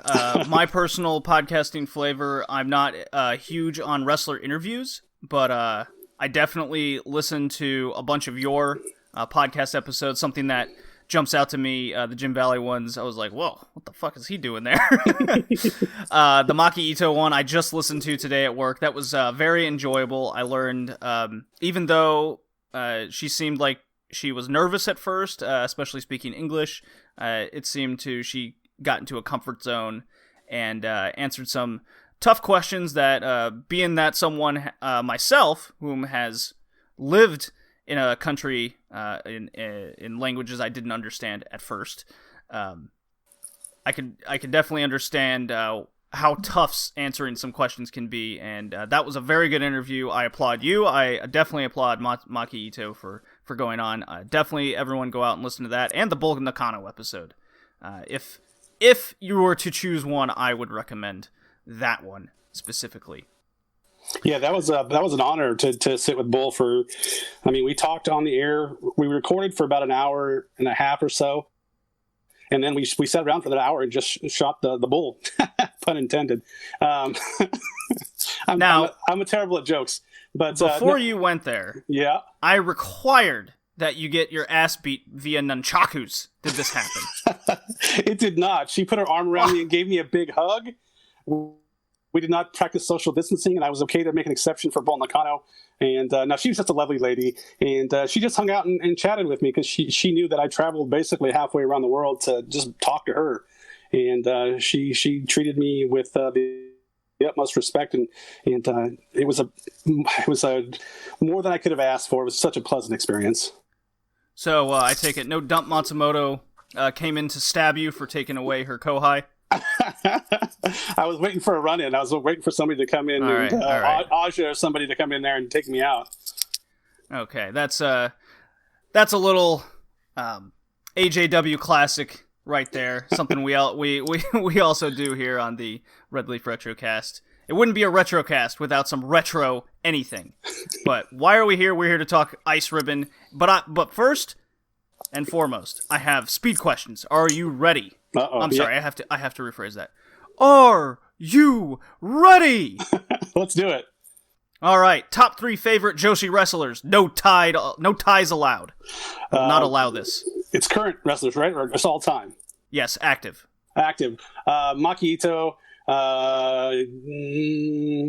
I love Suzuki, and I love Mayu Iwatani.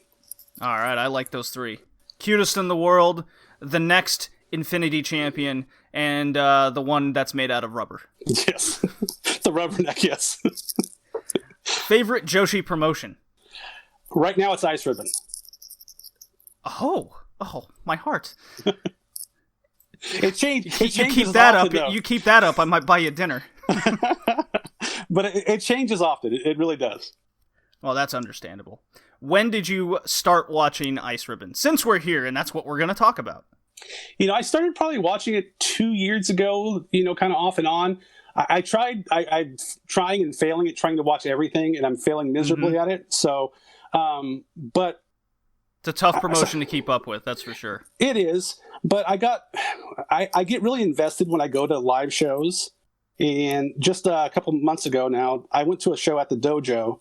And I don't know, it's just as soon as I go to a show, I have a new appreciation for it and just more emotionally invested in it. That's same thing happened when I went to Stardom. Same thing happened when I went to the Seedling show. Same thing happened when I went to the Tokyo Joshi Pro show. But one of the last shows, same with Gato Move as well. So, but I just went to the Dojo a couple months ago, and I don't know, I just fell in love with it, and I fell in love with them, and I'm pretty hardcore Ice Ribbon right now. Well, I'm glad I got you here to talk about this. I don't meet many people that are big Ice Ribbon fans, but hopefully with this podcast, I have at least gotten a couple people further into it. So let's get right into this. There's some new happenings in the Ice Ribbon world. Like I said, they're doing dojo shows. I don't know if you've heard of this, but the COVID-19 has kind of shut down wrestling. But there's still some promotions out there that pretty much have to run to stay in business. So can kind of understand that, and trying to see what a lot of these wrestling promotions, what wrestlers are doing to make ends meet, what they're trying to do to keep their name out there, because wrestling is a funny business where if you're cold, you're cold. When you're hot kind of situation. It's really tough to find a middle ground. So what Ice Ribbon has done is they finally decided to take advantage of this YouTube thing.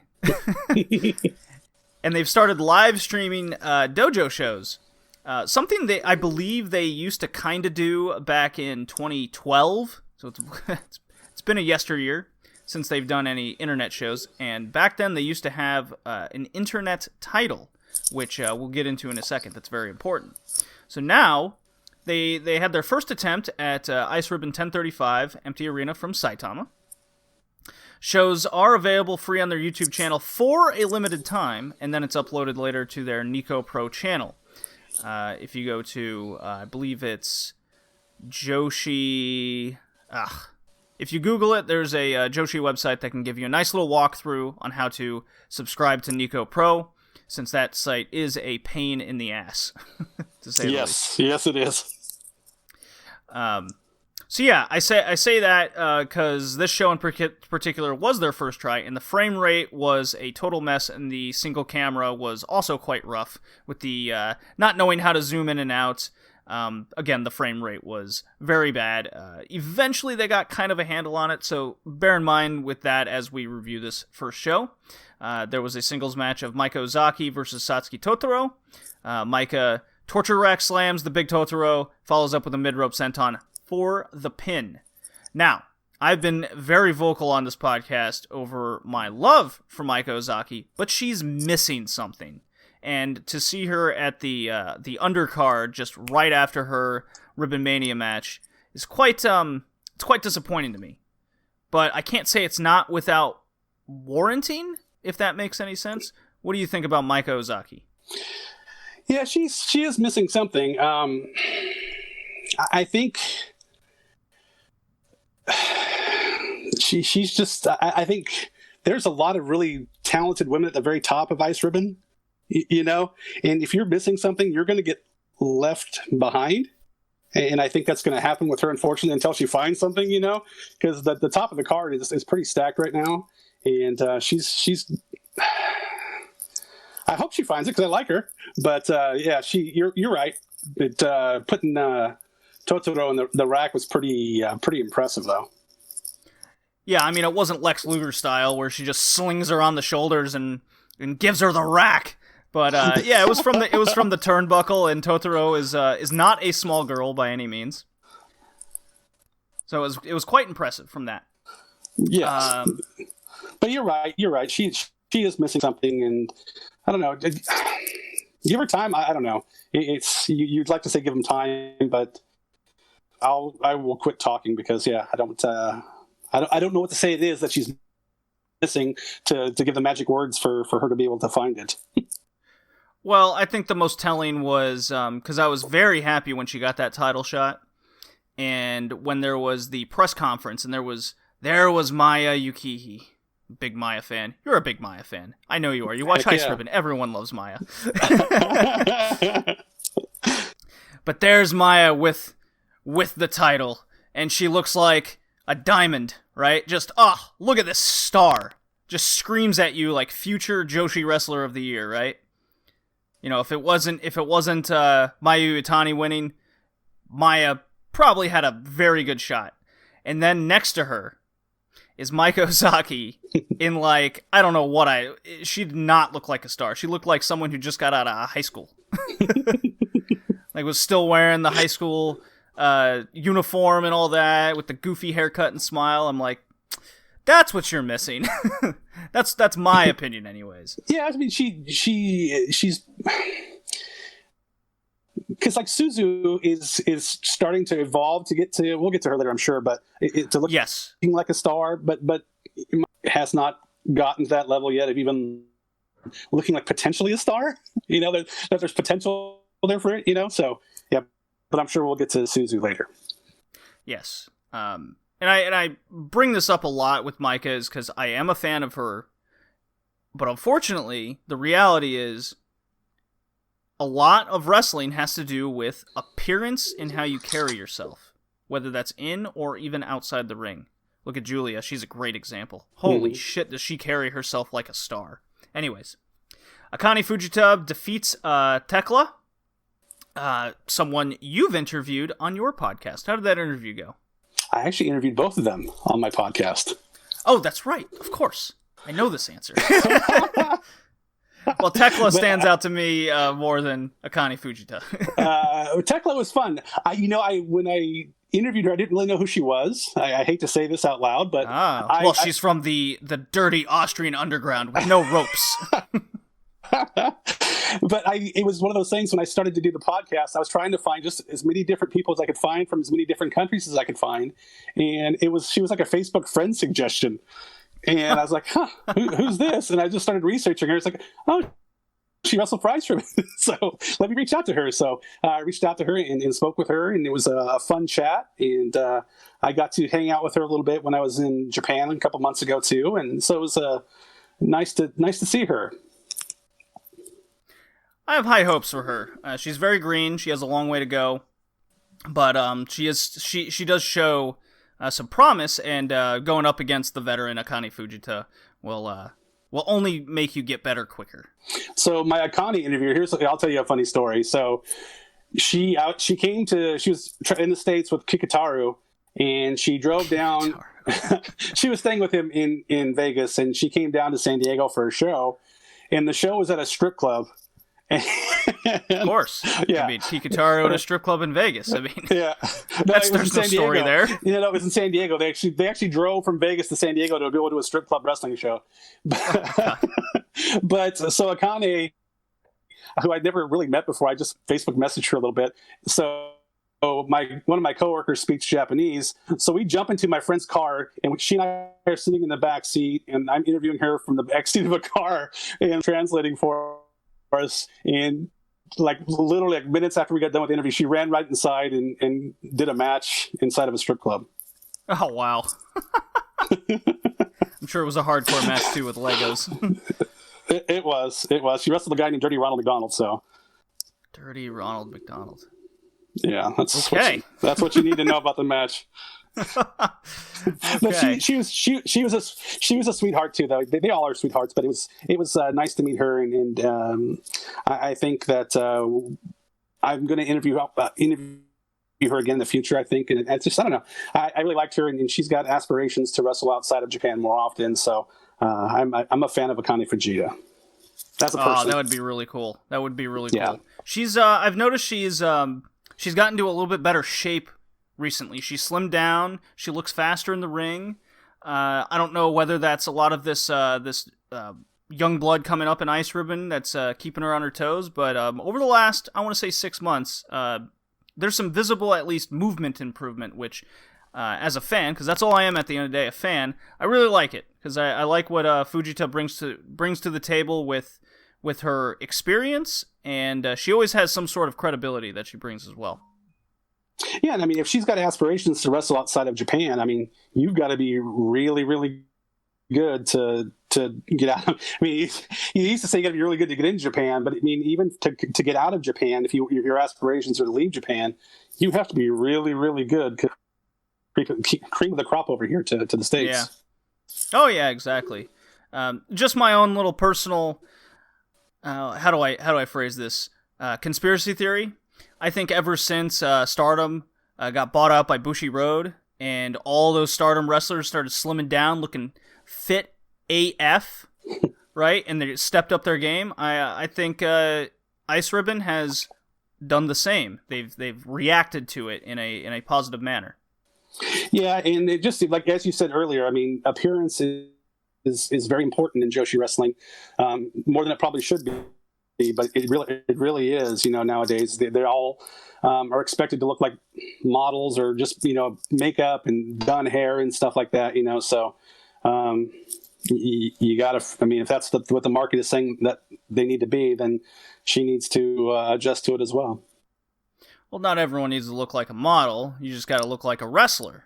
At least that's how I see it. How the Japanese fan base, because that's who they cater to first and foremost, that's what if that's what they want, that's what they want. It's not what I want. Mm-hmm. I'll take Dump Matsumoto over an idol-looking girl every day.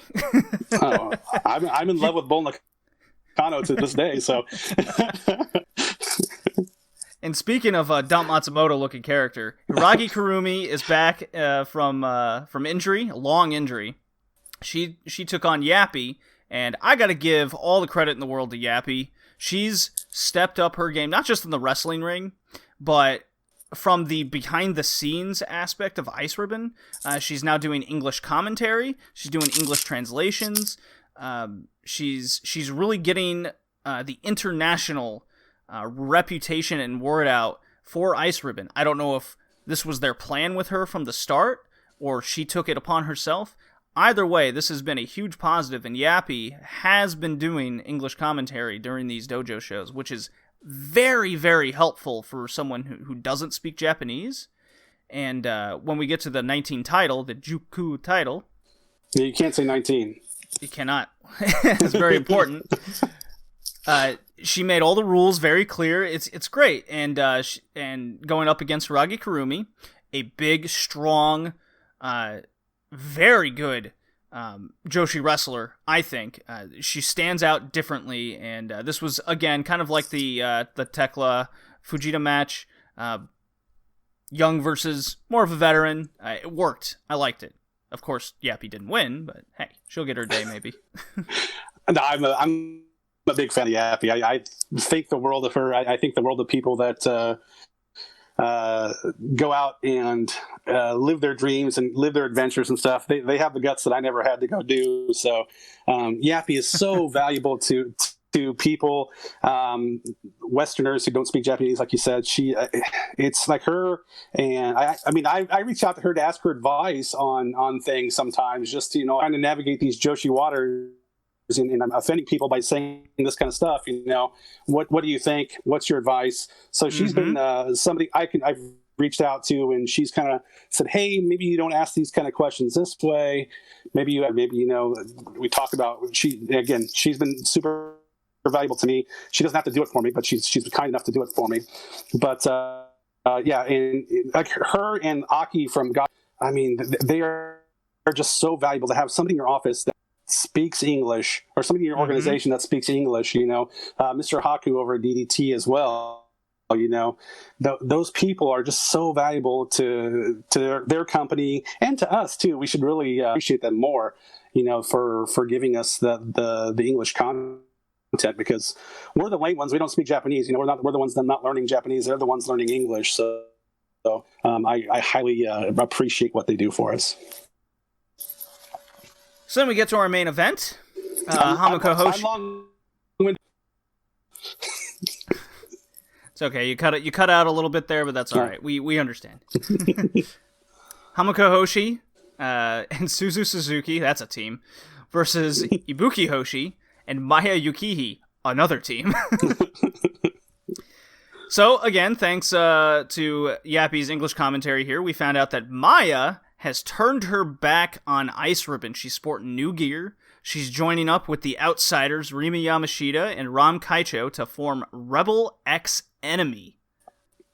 It's mostly an attitude and a gear change, as Yappy in the next show that we're going to talk about explains this further, and this is due to Maya being fed up with the lack of urgency from the Ice Ribbon roster to step up to her, which, after over a year of holding this title, yeah, I might be a little fed up with the lack of competition too.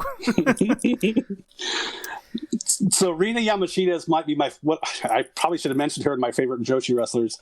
No, you can only you can remember the rule was only 3. I know. But her and Ram, I'm trying to get Ram on the show as well. But those 3 are, that's as good, that's as fun as it gets right there. 3 stars, 3 people that look like stars. That's a trio, that's for sure. Yeah, in that faction, so they're a whole lot of fun. And Maya, I like that. I like her, kind of getting a little pissy with. Can I say pissy on here? Absolutely, dude. You can say whatever the fuck you want on this one. All right. I like her getting a little pissy with everybody else, because you kind of need that a little bit with the limited roster they're probably going to have, during these shows like this. That it's kind of nice to have a little pissy group together to to piss off everybody else. Well, if you ever do get Ram Kaicho on your podcast, you gotta ask her. You gotta ask her this question for me. You ready? You gotta get her to explain what the deal was with the money guns and the half-naked men that accompanied her to the ring. I still don't understand, but it's glorious. Yes. She's been wrestling forever too. It's amazing that those videos I saw on with her and Riho just as children. You know, it's pretty awesome. It's pretty wild. Yeah. So, I assume this new change. Also, this is just speculation on my part. This has to do with Shuri's joint army coming in and wrecking some shop. This all definitely happened on a show that wasn't aired, or I just completely missed it, which is a huge bummer. I didn't see this turn. So I try my best to watch every single Ice Ribbon show there is. If this happened on 1035, then that's the only one I could possibly think of. So, thoughts on the overall Maya character change? Obviously, you agree with the group. It's pretty different trio, that's for sure. Does the gear change match the new attitude? Do you think she needs to go more heel? Because I've been vocal about there needs to be more defined heels in Joshi wrestling. Yeah, everybody's kind of just everything in Joshi wrestling. You know, they're all in the middle basically. I think the crowd has something to do with that. I think, you know, everybody being kind of in the middle. That nobody wants to boo anybody in Joshi wrestling. You know, it's a weird thing. You know, that because I like I said, I went to a few different shows, and yeah, nobody wants to boo anybody. They just want to cheer for everything. And I agree with you 100% that it would be nice if you could have a heel, but I don't know how you can have a heel right now. So maybe starting with the attitude she's changed with, and I don't know. They're so cool though. That they're such cool heels that I don't see who's going to boo them. Well, there's nobody in the crowd to boo anyway, so. I mean, you can kind of do the Dragon Gate thing where you get the heel group together, RED, and then everyone else in the entire dojo will boo them. So then the idea, in turn, is when the crowd returns, they will follow suit.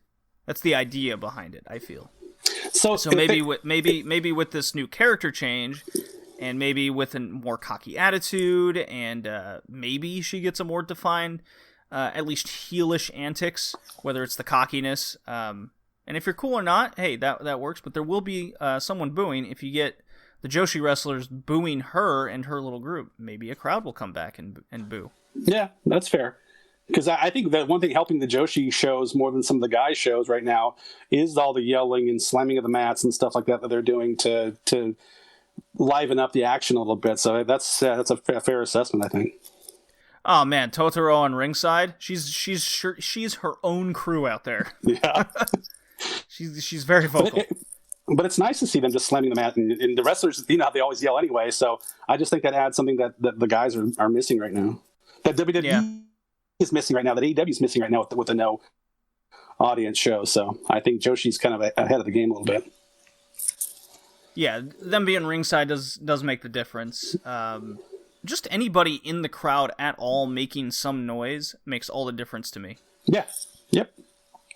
I agree. All right. So 10:36, Tsukushi beats Yappy in 7 minutes.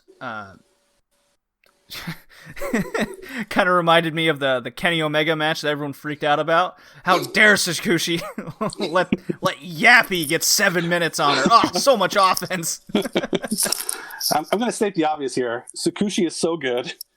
She is a defined heel right now in Ice Ribbon, and it's amazing. She's such a little jerk.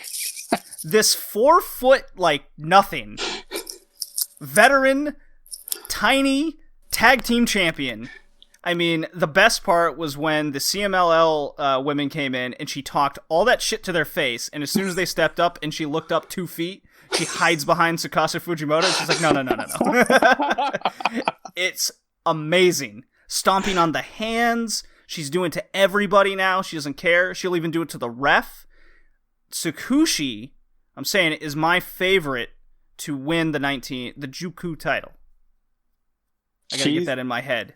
She has she has a replica belt already. Yes, we'll get there too. So I really enjoyed this. Another strong outing from Yappy, and of course Tsukushi gets the win.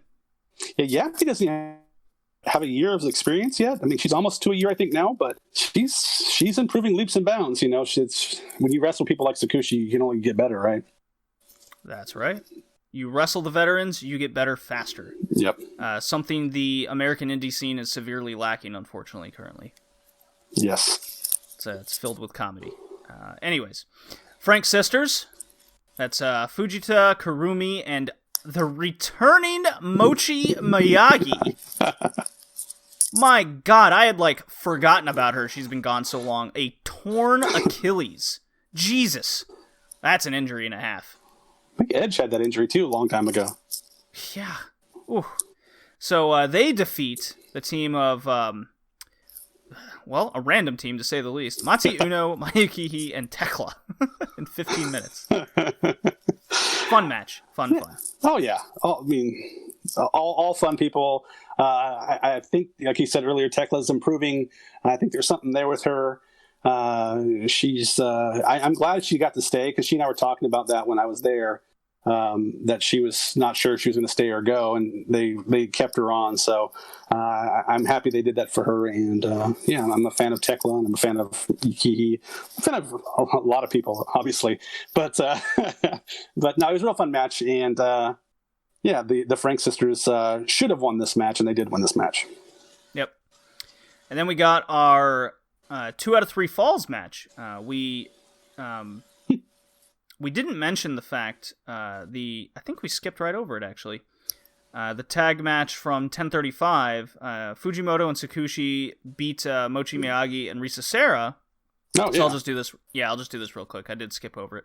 Best part of the match was when referee Mio Shirai draws the line at heel Tsukushi and Tsukasa using her own baby stroller as a weapon. I died.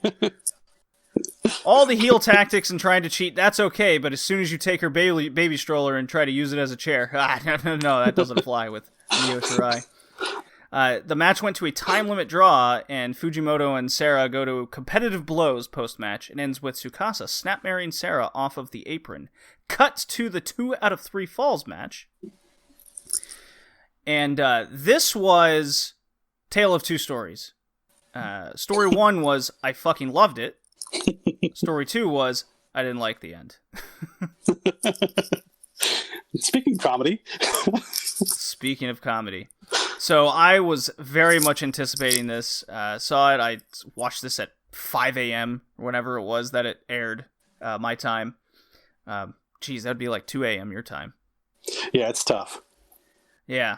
Well, I guess it's maybe a little bit more manageable now that I think about it. But the way it works, the 2 out of 3 falls, is they did John Kimpo, rock, paper, scissors before the match. The winner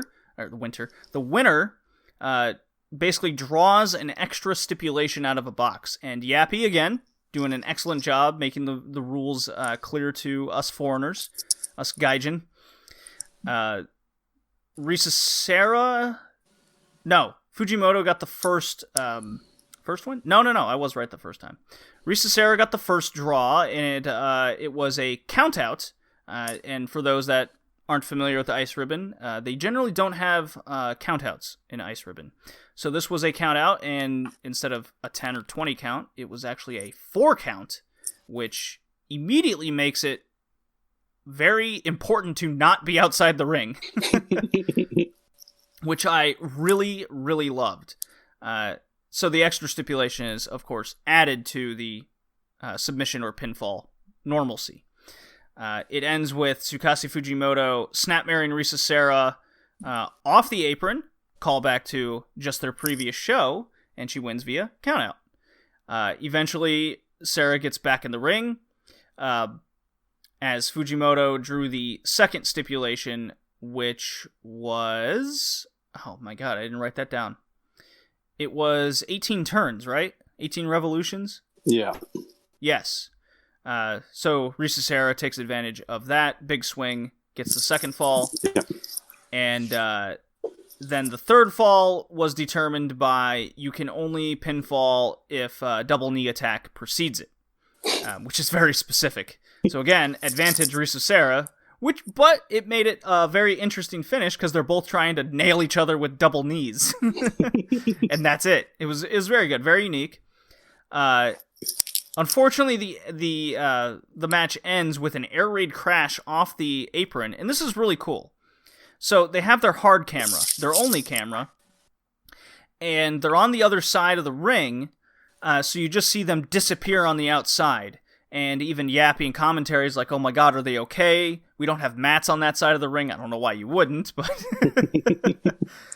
so we're all worried, and then just seemingly randomly, you start hearing the Star Wars music, and someone dressed in a Yoda mask rises from the ashes, gets in the ring, and then I believe it was Hiragi Kurumi wearing a mask that says Corona on it, so she is the physical embodiment of the coronavirus, teaming up with Yoda.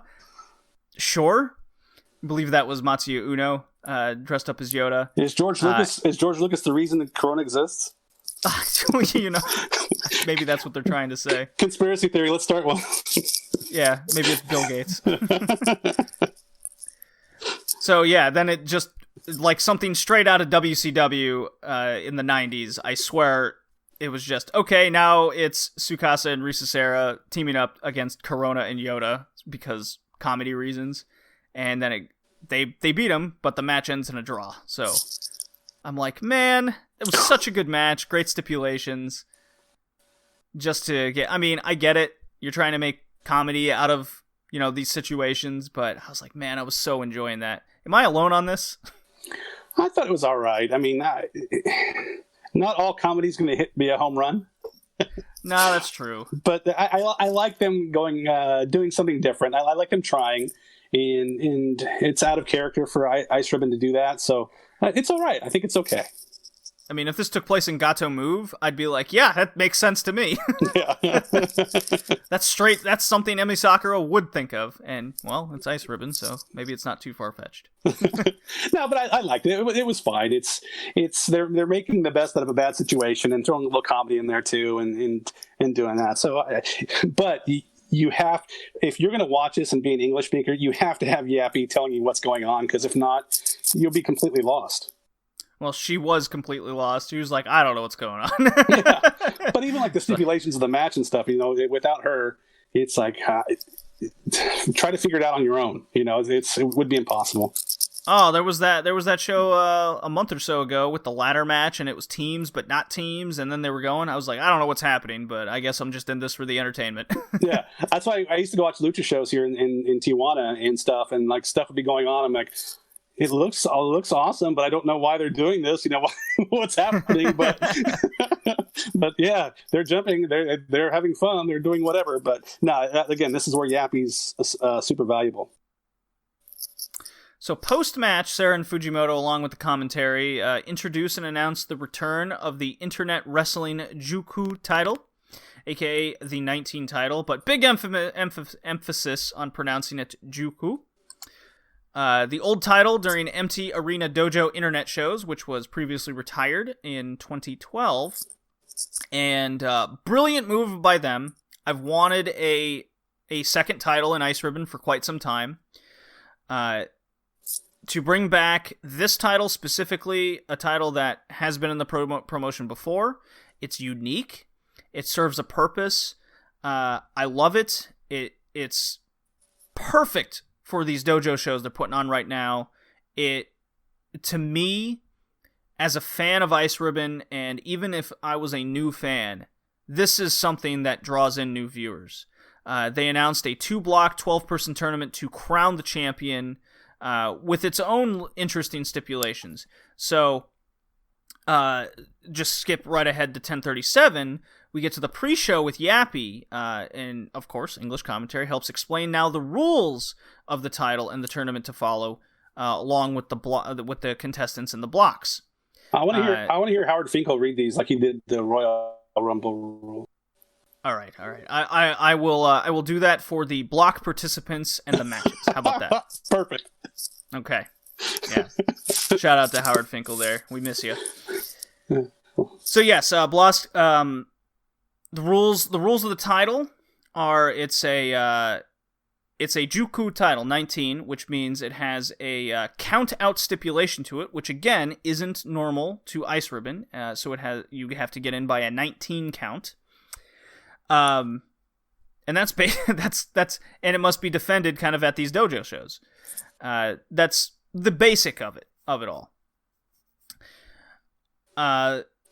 So she goes, the Block A will consist of people that have fought for the title in its era when it existed, and then Block B are all first-timers to the title. The winner of the 3 matches that take place in each block will move on to a triple threat match to win the block, and then a singles match of the block winners to crown the champion. So now A block features participants in the IW Juku tournament. In Block A, Tsukasa Fujimoto takes on Hamuku Hoshi. Risa Sera will take on Kurumi Hiragi. Tsukushi will defend her honor against the returning Mochi Miyagi. And in Block B, features the newcomers block for the IW Juku title. Satsuki Totoro take on the foreigner Tekla. Maya All Belts Yukihi defends against Joint Army member Uno Matsuya. And the young future Infinity title champion Suzu Suzuki, assuming she comes back from injury, will take on Akane Fujita. Contestants, good luck. There you go. Thank you. I appreciate that. Did my best. I tried. So yes, tournament B block match will start off this show. Satsuki Totoro defeats Tekla in 9 minutes. Solid. Satsuki Totoro stood out to me the most in this match just because of her crazed facial expressions. Yeah, she should have won. I mean, with the next round, the triple threat match, I mean, she should be the one in that triple threat match. It's probably too early for Tekla, so she's got some training to do and some getting better, but the right person won that match. I agree. Tag team match, Risa Sera and Tsukasa Fujimoto are now teaming, with all their match experience and defeating the coronavirus and Yoda. They're saving the world. They're saving the universe. That's right. They defeat Hamuko Hoshi and Matsuya Uno. A 15-minute match. It went on quite a while. Tsukasa pins Uno via the Venus Clutch. Now, do you know it as the Venus Clutch or the Venus... there's like 2 more names I've seen people call it. I call it the Venus Clutch. What do you call it? I'm a clutch guy as well. Okay. Good. I'm not alone on this. I'm not crazy. No. Not about that, at least. Now, JPQ would approve of this comment and what we're about to talk about here. Do you approve of Matsuya Uno's fashion change of going to the gi? JPQ is Mr. Fashion, right? Oh, he tries. I've never seen him dressed nicely, have you? I don't think he can. Yeah, it's interesting. Yeah. No, I do like the gi. I think it sets. We should see JPQ in a gi as well. But I challenge him to a judo match just to see if he would do that. He'll throw you. Watch out. I wouldn't mind it either. I'd be like, I got you in that gi, didn't I? No, I like it. I think it makes her stand out from the other women, and just in general now. I mean, the women dress pretty similarly in quite a few of the companies now. So I think anything like that is a nice difference and a little air of legitimacy as well. Of a real badass. Alrighty. Tsukushi. Oh my god. Okay. IW Juku title tournament A block match. Tsukushi defeats Mochi Miyagi. 11 minutes, 15 seconds. Dude, I love this match. It was so good. With all my heart. It was amazing. One of the best Joshi matches of the year. I'm saying it right now. Yeah, like I said earlier, Tsukushi's so good. Little jerk is so good. But no, it was a really fun match. I wish more people would watch it just to see how good these with Ice Ribbon. I mean, people are so in love with Stardom and stuff right now. You know how it is. Mm-hmm. But I would love for people just to tune into Ice Ribbon, give it a shot, and just see how high quality the matches are. This was excellent. I had forgotten that Mochi Miyagi does have it in her to reach a next level. And as I'm watching this, and as I was watching those couple tag matches, I'm like, all right, she just came back from that horrid Achilles injury. I think she had like an elbow injury before that too. Really bummer the last year and a half for her. And as I'm watching this match, and they brawl they have a nice little tussle to the outside. They do a little brawl, and then Tsukushi just whips the piss out of her towards the side wall, and Miyagi stops her momentum. She's trying to stop by kicking the wall, and then bouncing back, but her foot just goes right through the drywall, just bang, and then you hear commentary just go, "Oh shit!" And she just comes right back at Tsukushi, and I'm like, she broke the walls down. Yes, it's right there. It's great. Doesn't it look like the thinnest wall you've ever seen, though? Hey, that's okay. It looked. Hey, I bought that more than Kevin Nash getting thrown through the drywall on Nitro that I just watched a couple weeks ago. Great. No, it was. I love stuff like that. I love because in that place you couldn't do that with fans in the crowd. I don't think too well. But it was kind of nice. They're going to use their full in other matches as well, right? We talked about that. They're using the full dojo sides, all different sides to put on an entertaining show. Yeah, absolutely. So I wrote down my favorite spot from each wrestler. Miyagi's spot was hitting Tsukushi with the throw out of a torture rack into the ropes. I thought she decapitated Tsukushi. Thought it was glorious. And then Tsukushi answered this right back no more than a minute and a half later, where she drop kicks her head off into the ropes. That hole, she's sitting down next to the ropes. Whew. That is rough. I think she goes full vertical. I think she did that to Yappy too in their match. I don't know. This one looked way worse because Miyagi's got a little bit more height, so she looks like she's a little bit sitting taller in those ropes. And you just see her body and neck just go, "Oh no, my God!"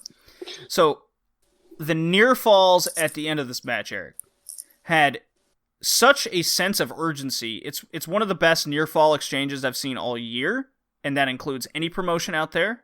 You gotta see this near fall exchange at the end of the match. I wanted Mochi Miyagi to win this so bad for multiple reasons. A, she's hot coming back after injury. She's looking damn good right here. Might have a lot to do with Tsukushi because she's good herself. Regardless, Tsukushi already has the tag titles, and she already has credibility behind her. This victory would have elevated Mochi Miyagi to that title contention spot, coming right out off the injury. Kind of like how Hiragi Kurumi came back from injury and immediately made a mark in that just excellent singles match. I, as watching this, wanted to see Mochi Miyagi reach that level. And I was I became I'm not using the word mark anymore. I'm using the term wrestling customer. I became such a big wrestling customer from Mochi Miyagi. I was so sad when Tsukushi pinned her with that second Harukaze. I was like, man, I thought she had it because Mochi kicked out of the Den Mushi and then countered the Harukaze attempt with her own wicked close near fall. I thought that won the match right there.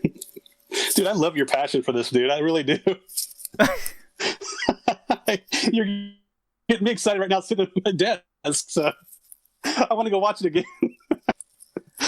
Dude, it was so good. Yeah, it was really good, and I looked at the blocks and was dream booking it, and when I dream booked it in my head, Tsukushi to win, but it it got to a point in the match where it's like, oh, it would be nice for Mochi to get the W, but yeah, my dream booking had Tsukashi going to the triple threat at the. Yeah, after this, I'm like, man, my initial thought, Tsukushi's gonna win. Damn it. Make me wrong. But then Tsukushi brought me back. People go out of your way to watch this match. You know, it's on YouTube right now. Watch it. You know.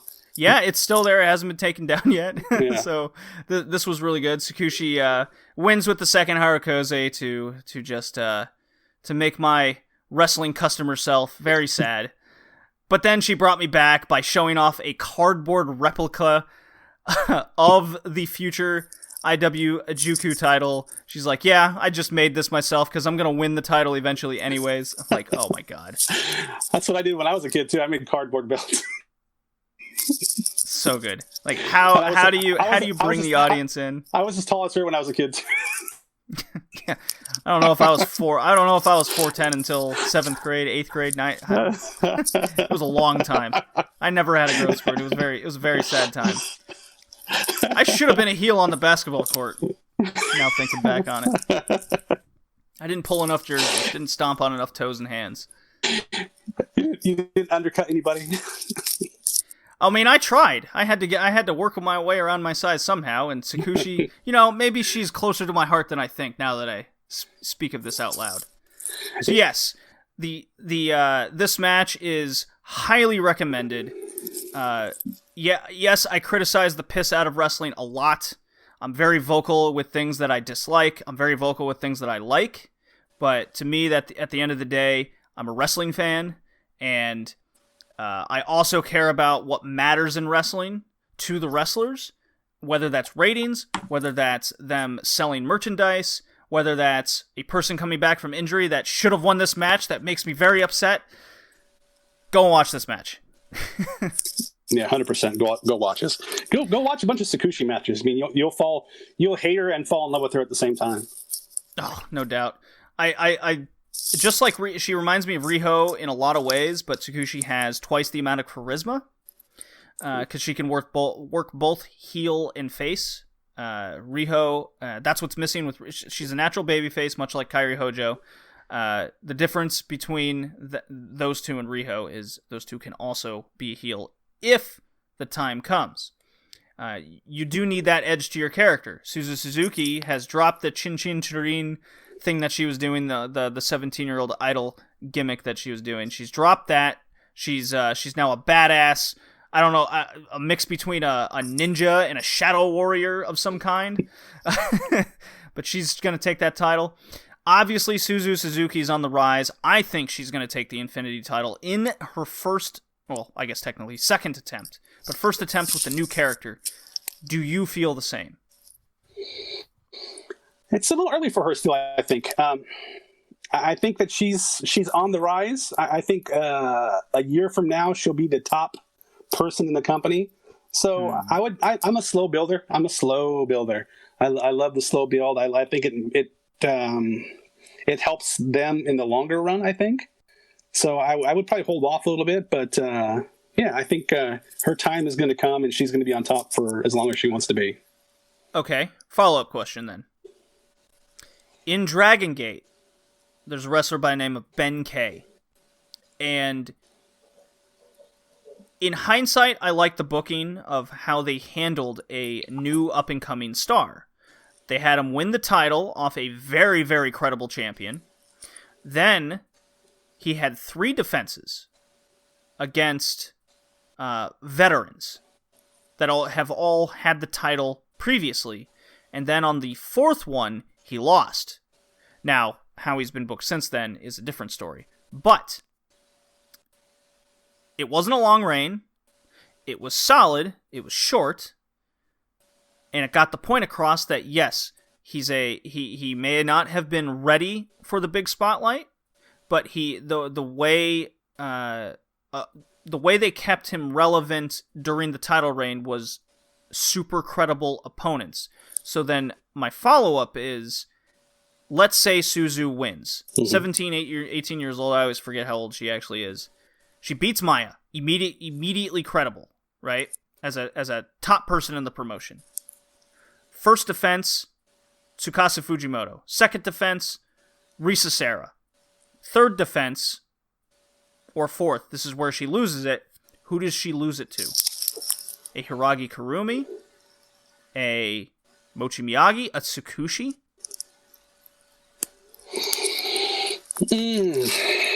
Or do you think you don't want to go that route at all? Stick with the slow build. Wait till she's 18, 19 years old. The Momo Watanabe age. Yeah, she's so young.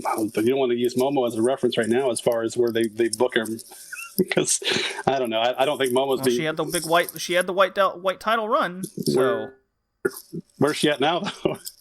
Well, that's a different story, but she did have the run. You can't take that away from her. Yeah, no, I agree. But when Suzu gets that run, I want it to be glorious, because she's glorious, and she's. I mean, I mentioned this whenever I talk about her on my podcast or whenever I tweet about Ice Ribbon. She's the future, and you take your time to build the future. You take your time to for the right moment, and I wouldn't do it during the coronavirus, obviously, but at the right time to build it up and have the big win over Maya. Have Maya dominate right now. Have her be pissy and with her group and just dominate the field, and then Suzu work her way through the Ram and the arena, and at the end she topples Maya in a big show and takes the title. So I think there's some time to build with Suzu to go through some of the stablemates of Maya and finally get that big win at the right time. So let's say 3, 4, 5, 6 months from now, fans come back. Do you pull the trigger then, or is that not enough time? No, I think you need to build time with the fans there. You need to build. I see. Yeah, you need to do that with the fans there. I think they're almost in a bit of a holding pattern right now. I mean, they're putting shows on, but I don't think they will. I wouldn't want to advance storylines a whole lot right now. I would kind of just have good matches and then put on your hour and a half for shows on YouTube. But let her go through those people. I mean, I think Rina being the person, the gatekeeper for Maya to get through Rina, I think that could be an amazing match. So I would want her to win in front of crowds. I would want her to get the crowd behind her, and if they're going to boo Maya, having a super baby face like Suzu would help them boo Maya. So. Yeah, no, I think the sky's the limit for Suzu. I mean, I'd seen her on tape, and then I saw her live when I was over there at the dojo, and it's like, man, she passes the eye test. She's going to be something special, and that's what I think. That as soon as she got that character change, yeah, and the new gear and getting the dyed red hair in there with the black, now she's got the it factor. It was like immediately noticeable. It's kind of like when Hana Kimura came back from Mexico after her big excursion and got the attitude. Mm-hmm. Bang! Like, she was already a fan favorite, but coming back and getting that attitude change and the new gear and getting her, like, it was just a star right there. Same thing with Julia when she showed up. You take care of those people. I don't think you rush those. You cultivate them. I would keep her away from Maya for as long as you could. And make it mean something at the end. Make her big triumphant win at the end. After vanquishing everybody in her way. So you're saying Maya still gets like a few more defenses in before she finally gets to Suzu after she's been built up. Yes. Some more. Okay. Yes. That I can get behind. Just with the way they were going for it. I mean, before this all went down, Suzu was the next challenger. Yeah, and I don't agree with their booking. Okay. Because I don't want her to go against Maya and lose to Maya. I don't want that. So if they know, or if they think that, they might not agree with us. They may not think Suzu's the person, but if they think Suzu's the person, I think you slowly build and get that giant win at your big show. All right, makes sense. Who do you see as? So we got Tsukushi, we got Risa Sera, we got Maya, and we got Fujimoto. Can't say Suzu Suzuki. who's that star that's missing to challenge at the top in this moment? I like Sakushi. I'd like for her to get a shot at it, but probably Tsukasa. And I'll say Tsukasa. She's just old, reliable. She's really good in every match she's in. So she's the, I don't know. When I look, if I was an outsider just watching and saw them, I would say Maya and Tsukasa are probably the two biggest stars just by appearance. And well, yes. And then you watch them in the ring as well, and they're both really good in the ring as well. So I would say Tsukasa, and I don't know. It's a whole philosophy thing. It's going to be kind of interesting to see how they come out after, or whenever shows start happening again with fans in the crowd. It's going to be real interesting for every company, not just Ice Ribbon, to see what their philosophy is. Do they kind of hit a little bit of a reset, or do they just continue from where they were at before? It's going to be real interesting for all these companies to see what they decide to do. So I said back in January, with the formation of Joint Army and Shuri coming in, her role in Stardom really puts this theory of mine on a back burner. However, I think with the Joint Army and what they're doing and building up Shuri, who she is, I think a huge turn, or at least for something that could hold off on Suzu until she's truly ready. I think Shuri can challenge for the belt, and they can have kind of that Rebel X enemy versus Joint Army faction battle as something to just be like a little internet story in between. Or you can get the drop kickers involved. That's Tsukasa and Tsukushi. Get some three-way thing, because that's a long-term story you could tell. And you can continue telling for as long as you see fit, because as soon as fans come back, they'd never seen it before. They've only seen it on the internet. Maybe, right? Not a lot of people watch YouTube live streams.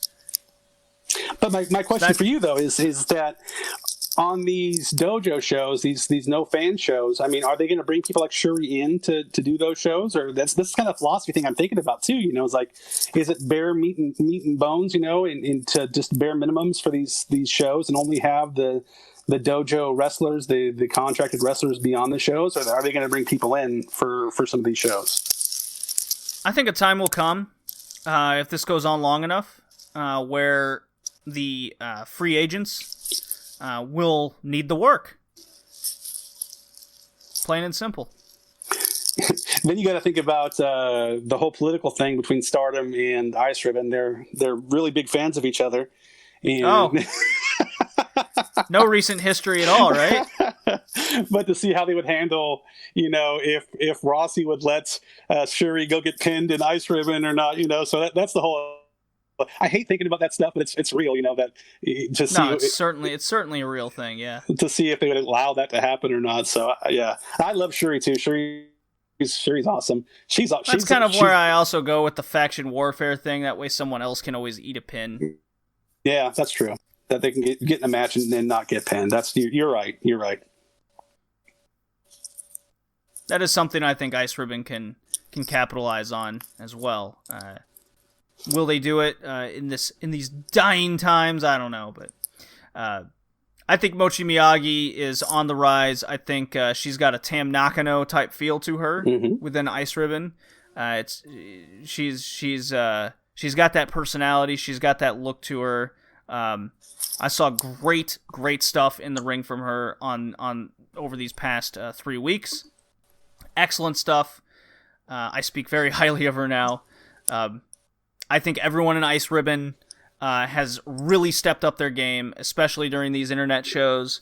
Something is clicking with the roster right now. I'm fully convinced they're living at the JoJo so they can stay in quarantine full time. Not that that's probably not much different than Joshi life in general.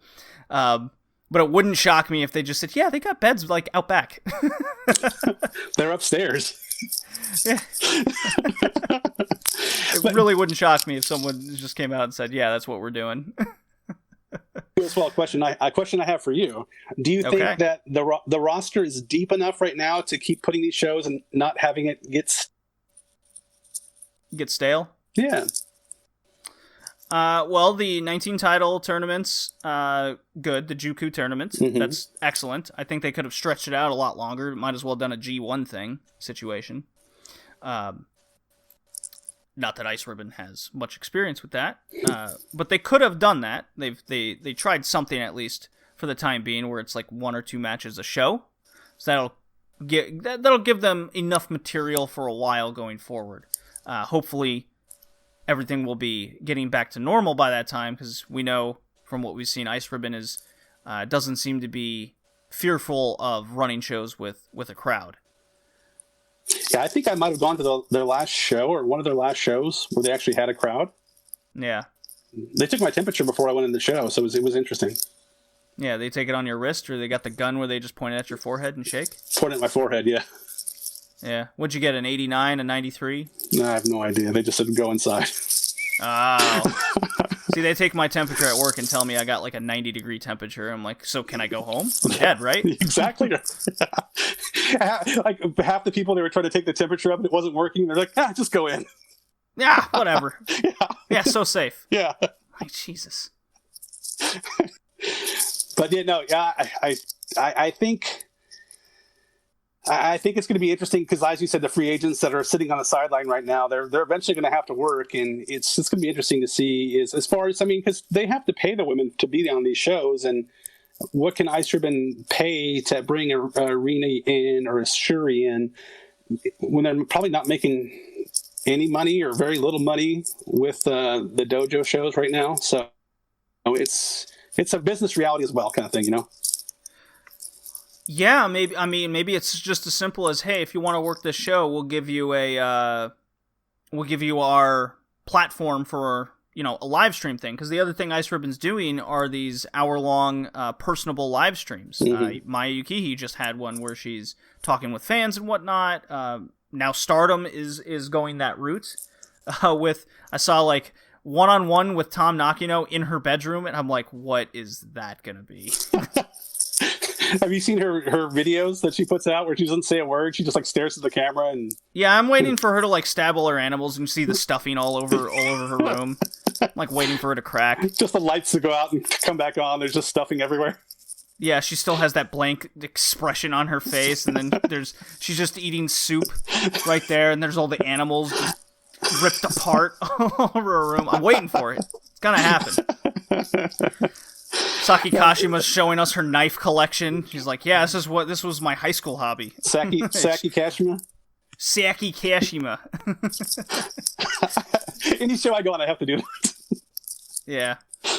I'm just waiting for it all. You got Julia doing makeup tutorials, which doesn't really shock me. Seems to be way into that. You gonna try to follow along and do it with her? Oh, me? Yeah. I mean... I am an artist at heart. I mean, let's be real here. That should be an internet thing, like guys following Julia's tutorial and posting videos. I have to get a makeup kit, but yeah. it would be yeah. I was just like, all right, first I got to shave though. So me too. Just put it on top of your beard. I got a beard mustache, so put it on top of the beard. That would be hilarious. All right, a little blush here over the 5 o'clock shadow. Idiot guys would probably get Sharpies and probably put Sharpies around their eyes. Yeah, do the Kim Kardashian eyebrows. It's like, man, am I doing this right? And it won't come off because it's a permanent marker, like idiot guys would do. Yeah. That's worth finishing off this bourbon. And we'll leave it at that. Again, Eric, thank you for Joshi Pod. Thank you for joining me talking Ice Ribbon for the last hour. This is great. It's usually 2 hours with JPQ talking Stardom.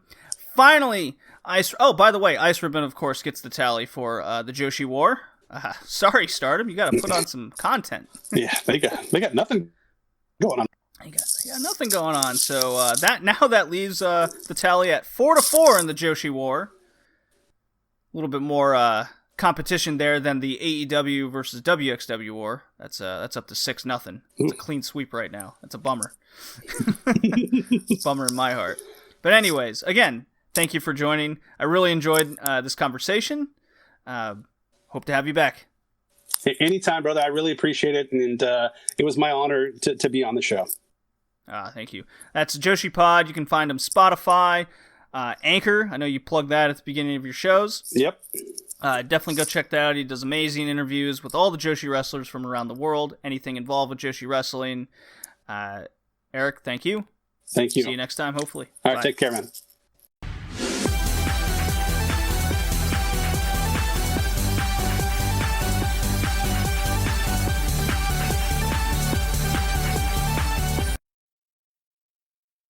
Yes, sir. Yeah, I realize that's Kento Miyahara's music, but hey, dude's a star, and I'm watching a promotion that's not Dragon Gate or New Japan, so hey, it is time for the Big Japan big catch-up of big matches, because why the fuck not?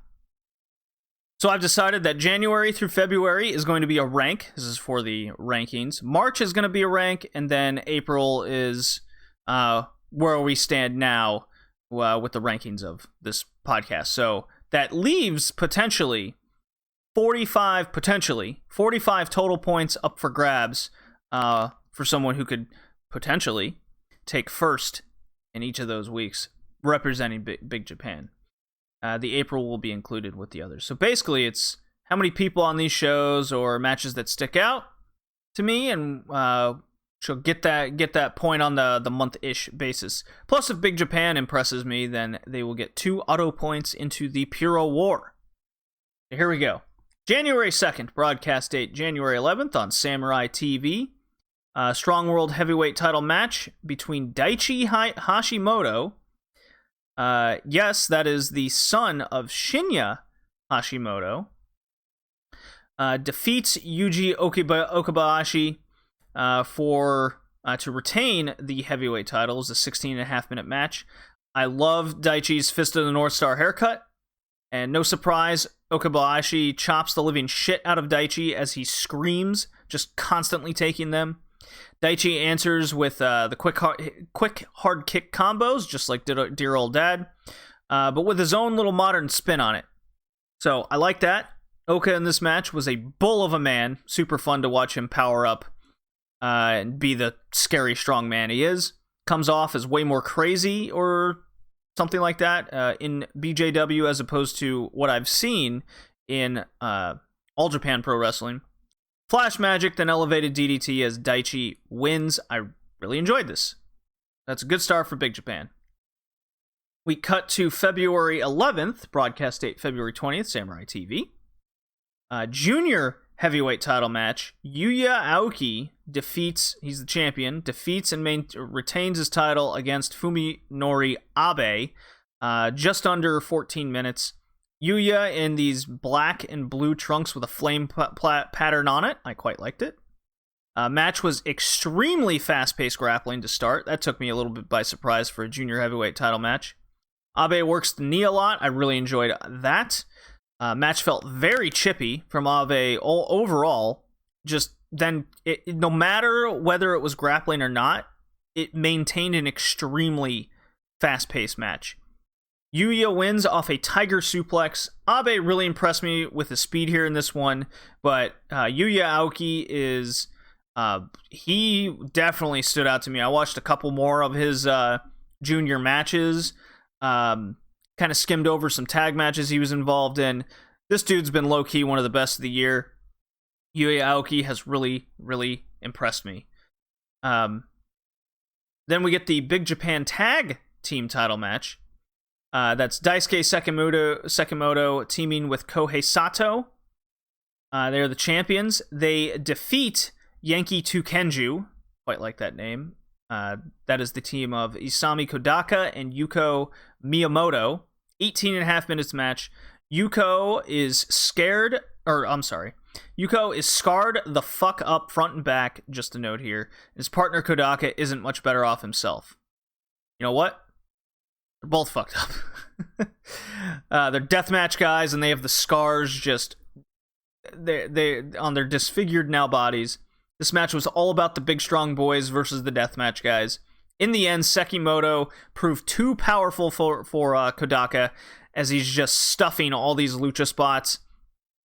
Killed him with a huge power move upon each time. This was an awesome tag match. Quite enjoyed that. March 3rd, Strong Climb Day 1. So this begins Big Japan's G1-ish tournament, or Champion Carnival, however you might put it.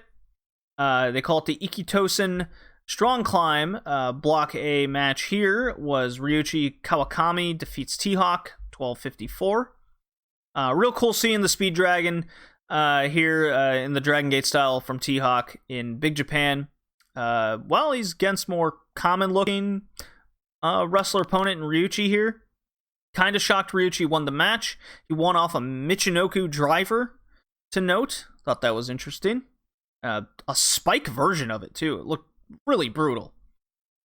Another Block A match is Daichi Hashimoto defeating Yoshiki Inamura, 14:51 here. So for a while, I wasn't into this match, but, as Inamura and his glorious barrel chest and his terrible wrestling singlet powered up and made his comeback, I got back into this. Eventually, Daichi, being as so solid and fundamental as he is, would keep pace and counter the power-ups, work to his finish. It was super cool. Shining Wizard to the back. Even flow DDT. Inamura kicks out at 1, and I like this from Daichi. He immediately follows up with a front Shining Wizard, locks in an STF, and just before Inamura powers out or reaches the ropes, Daichi puts a torque into getting the submission. I love this. I believe Julia, whom has her Snap Viper or whatever she calls her little submission, this is what she needs to execute. She needs to get that kind of snap torque into a submission, make sure that it once you lock that in, you're done situation, and you can lock it in quick and out of nowhere. I like this from Daichi. This was the only time I saw him do this STF. At first, I couldn't think of what made me like Daichi so much, but it is the fact he's so fundamental, and he can seemingly work with anybody. Like, man, this guy's really standing out to me. And spoiler, I see Daichi win with different combinations of his big moves, and he wins with different moves. Well, I do like that as well. Daichi Hashimoto, very much impressive. We move on to the main event of this particular night, which is, again, the Big Japan tag titles. Daisuke Sekimoto and Sato defending against Shigehiro Irie. Yeah, that's right, Strong Panda himself. Teaming with, of all people, Yuji Okabayashi. 18:55 this went. Sato and his tall, skinny, weird body hitting Oka with the shoot headbutts really made me uncomfortable in this match. A lot of shoot headbutts here. His forehead knot and blood split down really didn't help matters for the visual. Now that said, Sekimoto working with the combo of Oka and Irie was salivating big, thick boy dynamics. Oh, so good. Yes, this tag was even better than the February 11th defense that I had just watched. After Big Boys club the shit out of each other here, Scream! Sekimoto rips and tears the Oka liner with his own. Just like last time, Sato saunters in for the forearm, then pile driver to set up Sekimoto's delayed German pin to win. Haas Glory, all of this was one of the best tag matches of the year. Go out of your way to see this. You won't see a match like this in any other promotion because these big, thick dudes, 3 out of the 4 of them, Sato is tall, so he has that going for him, but Irie, Oka, and Daisuke, holy shit. They just ran wild here. I loved it. I really got to think hard of where this stands on the tag matches of the year. Whether it's, does it live up to the Goto Shingo tag match that was at New Year's Dash? Does it reach the Lucha Bros Omega Hangman match? Well, I'll have to maybe pick apart those matches later. But yes, very much recommend this one. We cut further to March 16th, Dai Nippon Pro Wrestling 25th anniversary. Stardust Superstars, long title. This one had 2 title matches on the card. Daichi Hashimoto defeating Daisuke Sekimoto here, 22-35. So first things first on the show. This ring mat, the state of this thing. I have never seen such a ripped and taped up mat in my life. Obviously, it's from all the death matches. You're running a death match show, let's get the shitty mat out, right? The first half of this match was painfully slow, real basic with just holds, and just basic holds, not doing anything. Everyone's sauntering around the ring. Daichi is trying to sell this just nothing that's coming his way. There was some strong style hits going on, but just remained too slow for too long. Really disappointing, was what I was thinking of most of the match at this point. Daichi tried to come back via his kicks, but thick boy Sekimoto stuffs that child play immediately, makes him scream a lot. Now, the last 7 minutes of this match kind of saved it for me. Everything built up to their big moves. So they slowly, like, even though it was really pacing itself, right? Eventually, they worked their way up, basically their kind of moveset. It felt like a slow version of Fire Pro Wrestling. Sekimoto proceeded to kick out of everything Daichi threw at him. And even Daichi himself kicked out of that same delayed German from Sekimoto that I had just seen him win 2 tag title matches from. Finally, Daichi hits a brainbuster of all things to win. So Sekimoto, to recap, kicked out of the Shining Wizards. He kicked out of the Even Flow DDT. He kicked out of the Elevated DDT. So he hits a brainbuster. Boom. And why? Now, don't get me wrong. The match was painfully boring. Okay? But this finish is what's missing in a lot of today's wrestling. Okay? So, big kudos to the finish and a different move winning. I like that. Makes so much sense. There's just too much wrestling today where they go on, a match will go on and on and on. Each guy has kicked out of their finisher once, twice, 3 times over, right? And then finally, a big move that's not their finisher wins the match. It finally puts someone away. Because what that does now is the next time they hit that move, you think, oh, fuck, it could be the finish. What do you know? So yes, the match is painfully boring, but I love the finish so much. It had to get its time of day. And I did watch, hey, not a deathmatch guy. This was a big deal. It's a 25th anniversary show. I watched this deathmatch. It was Ryuji Ito defeating Abdullah Kobayashi for the deathmatch heavyweight title. 17 minutes, light tube galore, a big showman to it. Ryuji went full blown into all the tubes, not holding back. The wrestling from Abdullah was atrocious, but this was a death match after all. This is probably the best death match I watched on this little journey here. So the show of it was good, I will say. I think the worst spot that made me cringe was the suplex onto side place chairs going through on light tube debris was just utter nonsense. So lots of blood, of course, everywhere. Continuing on, March 21st, Strong Climb Day 3. We'll go a little quicker here. Block A match. Akira Hyodo defeats Ryuichi Kawakami.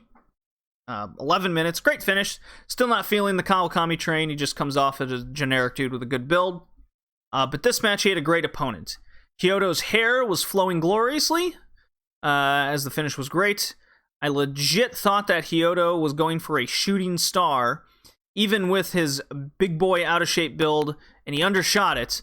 Luckily, it was just a super high altitude senton. Kawakami blocks a front spear, powers up, but then gets speared from the back, and then a front spear, roll-up combo to get pinned. He did no-sell the pin spear combo. I thought was real weird, but a good finish nonetheless. The underdog got the win. That was pretty cool.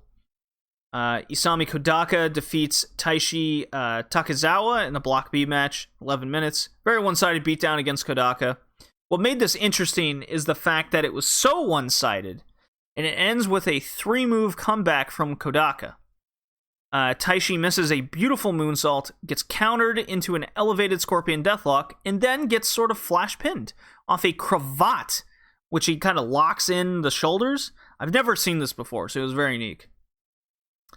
Yuya Aoki is back, baby. He defeats Yasufumi Nakanoe. This was utterly fantastic. Imagine an indie version of Okada Ospreay is kind of the closest I can compare in the structure and moves sense of the world. Also, the finish included something straight out of the New Japan Cup 2019 match, except in this, the Ospreay character goes over via a shock Venus clutch after a Rainmaker attempt pin. Lots of people winning with Fujimoto's Venus clutch these days, I see. This is capped off with Daichi defeating T-Hawk. So, the Big Japan ace taking on, well, Shima's best friend, I guess. T-Hawk, Dragon Gate. T-Hawk goes full heel in this match, jumping Daichi during the streamer introduction. Doesn't look back. This was great. T-Hawk works the knee to take his offense away, and mostly, anyways. Daichi, great man selling, manipulating his offense as such from the selling. From one-legged knee drops to he switches his kick stance, moving to a ground game as well. T-Hawk gains control and kept going for big knockout blows one after another, including his Dragon Wizard multiple times. Problem with this is he stopped working the knee, opening up Daichi to fight back with his kicks.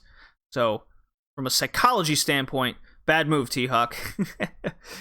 A glorious return of Daichi here, had kicking the shit out of T-Hawk.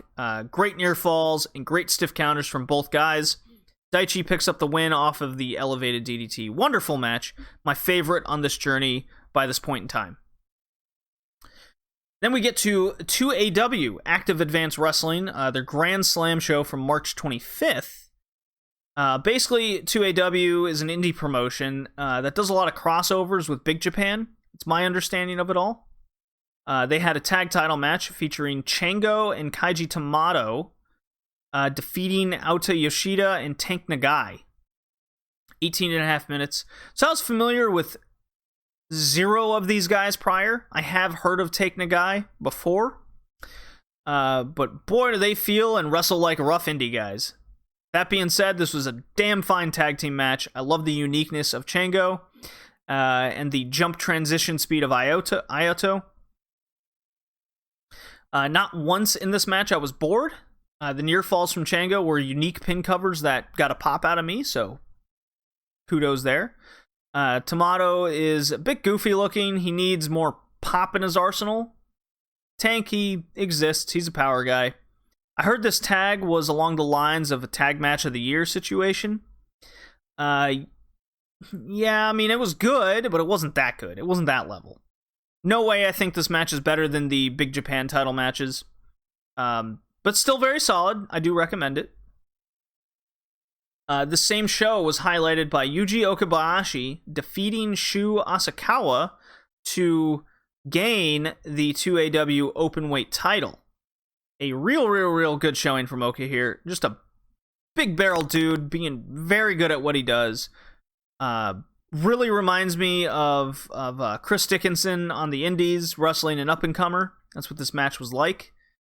I had a tough time buying the friggin' champion as someone who was at the level of Oka. I mean, Asakawa's okay. He's got some solid stuff, but the impacts, the charisma, ability to get the crowd behind him. I know there's no crowd, but no. In this match, there was a small one. Was only exacerbated by the fact that Oka was doing similar stuff, but better. Hey, you like the match? I like the match. I enjoyed it. Hope the opponent can rise to the occasion next time. However, this was the 2A champion we're talking about here, the former, not someone up and coming, and that's the difference between, say, a Chris Dickinson match and what we got here at Oka. Fault on the opponent, fault on the booking there. And then finally, we are up to April 26th, Ikitosen Strongheim Final. The tag matches were very solid on this card, but we're definitely going to talk about how just awful this this final booking was. So their Strong Climb tournament got cut. So they basically took the point system and determined that these 4 guys are going to be in the final 4, and they will duke it out on the show. This was, in fact, an empty arena show. So it turns out Daichi was taking on Daisuke, and then Quiet Storm taking on Jake Lee. So yeah, a former Noah guy, gone freelancer now, is taking on a freelancer gone All Japan Wrestling. Daichi and Daisuke really tried to replicate their boring fest in 12 minutes from that title match in February. Luckily, at the very least, Daisuke tried to get a quick pin over Daichi, but then it went real slow and went to the finish where Daichi does win. So your Big Japan champion is in the finals of their big tournament, and then the Quiet Storm Jake Lee match was done in under 5 minutes via countout. Like I was watching a WWF show from '95, just a bullshit finish. The idea is to keep the other guy strong, but then why book it at all? Basically, they're brawling on the outside to a 20 count. Jake Lee looks to get back in the ring. Quiet Storm just runs over, throws him out of the way. He gets in, and then Jake Lee gets counted out for that 20. Just a bullshit finish. I could totally see Puro fans and Big Japan Wrestling fans just being absolutely furious with this. I was very much annoyed because never in my life did I think Quiet Storm is a tournament finals or main eventer, or even a combo of both, or even by themselves. Jake Lee, on the other hand, has been put into at least main event situations in All Japan. So, really got screwed out of the possible Daichi-Jake Lee match. So instead, we got Daichi taking on Quiet Storm in a 17-minute snooze fest of Quiet Storm just being an indie guy that's just not ready for this. He had no business being in this main event. In this sense of the world, I'm glad Daichi won, but in a booking standpoint, this should have gone to someone who they need to build up as a credible main eventer in the future for Big Japan. There's not enough of those guys to compete with Daichi. Yeah, you have Sekimoto. Yeah, you have Oka. Who else you got? That's where I'm missing as someone who's watching Big Japan here for the first time, and I can already tell that their roster is spread pretty thin. On the flip side, I vastly enjoyed every show but the Strong Climb finals heavily. Their tag wrestling is quite entertaining. Their booking makes at least a moniker of sense. They kept their champion very strong throughout. The only bummer match besides the Strong Climb finals was that Sekimoto Daichi match, which was painfully boring, but with the excellent finish. So Big Japan gets 2 thumbs up. They do get their 2 points. They earned it. We'll see if I keep watching it from here on out. I might want to check out some more All Japan Wrestling since a lot of the Wrestle 1 guys, since that closed down, seemed like they're big main eventers, such as Ashino, signed with All Japan Wrestling. So I'm extremely excited to see this injection into their main event. So yeah, Big Japan. Good stuff there. Now we'll move on to the retro section of the podcast. Gotta make my notes, though. Can't forget about the notes. Can't ever do that.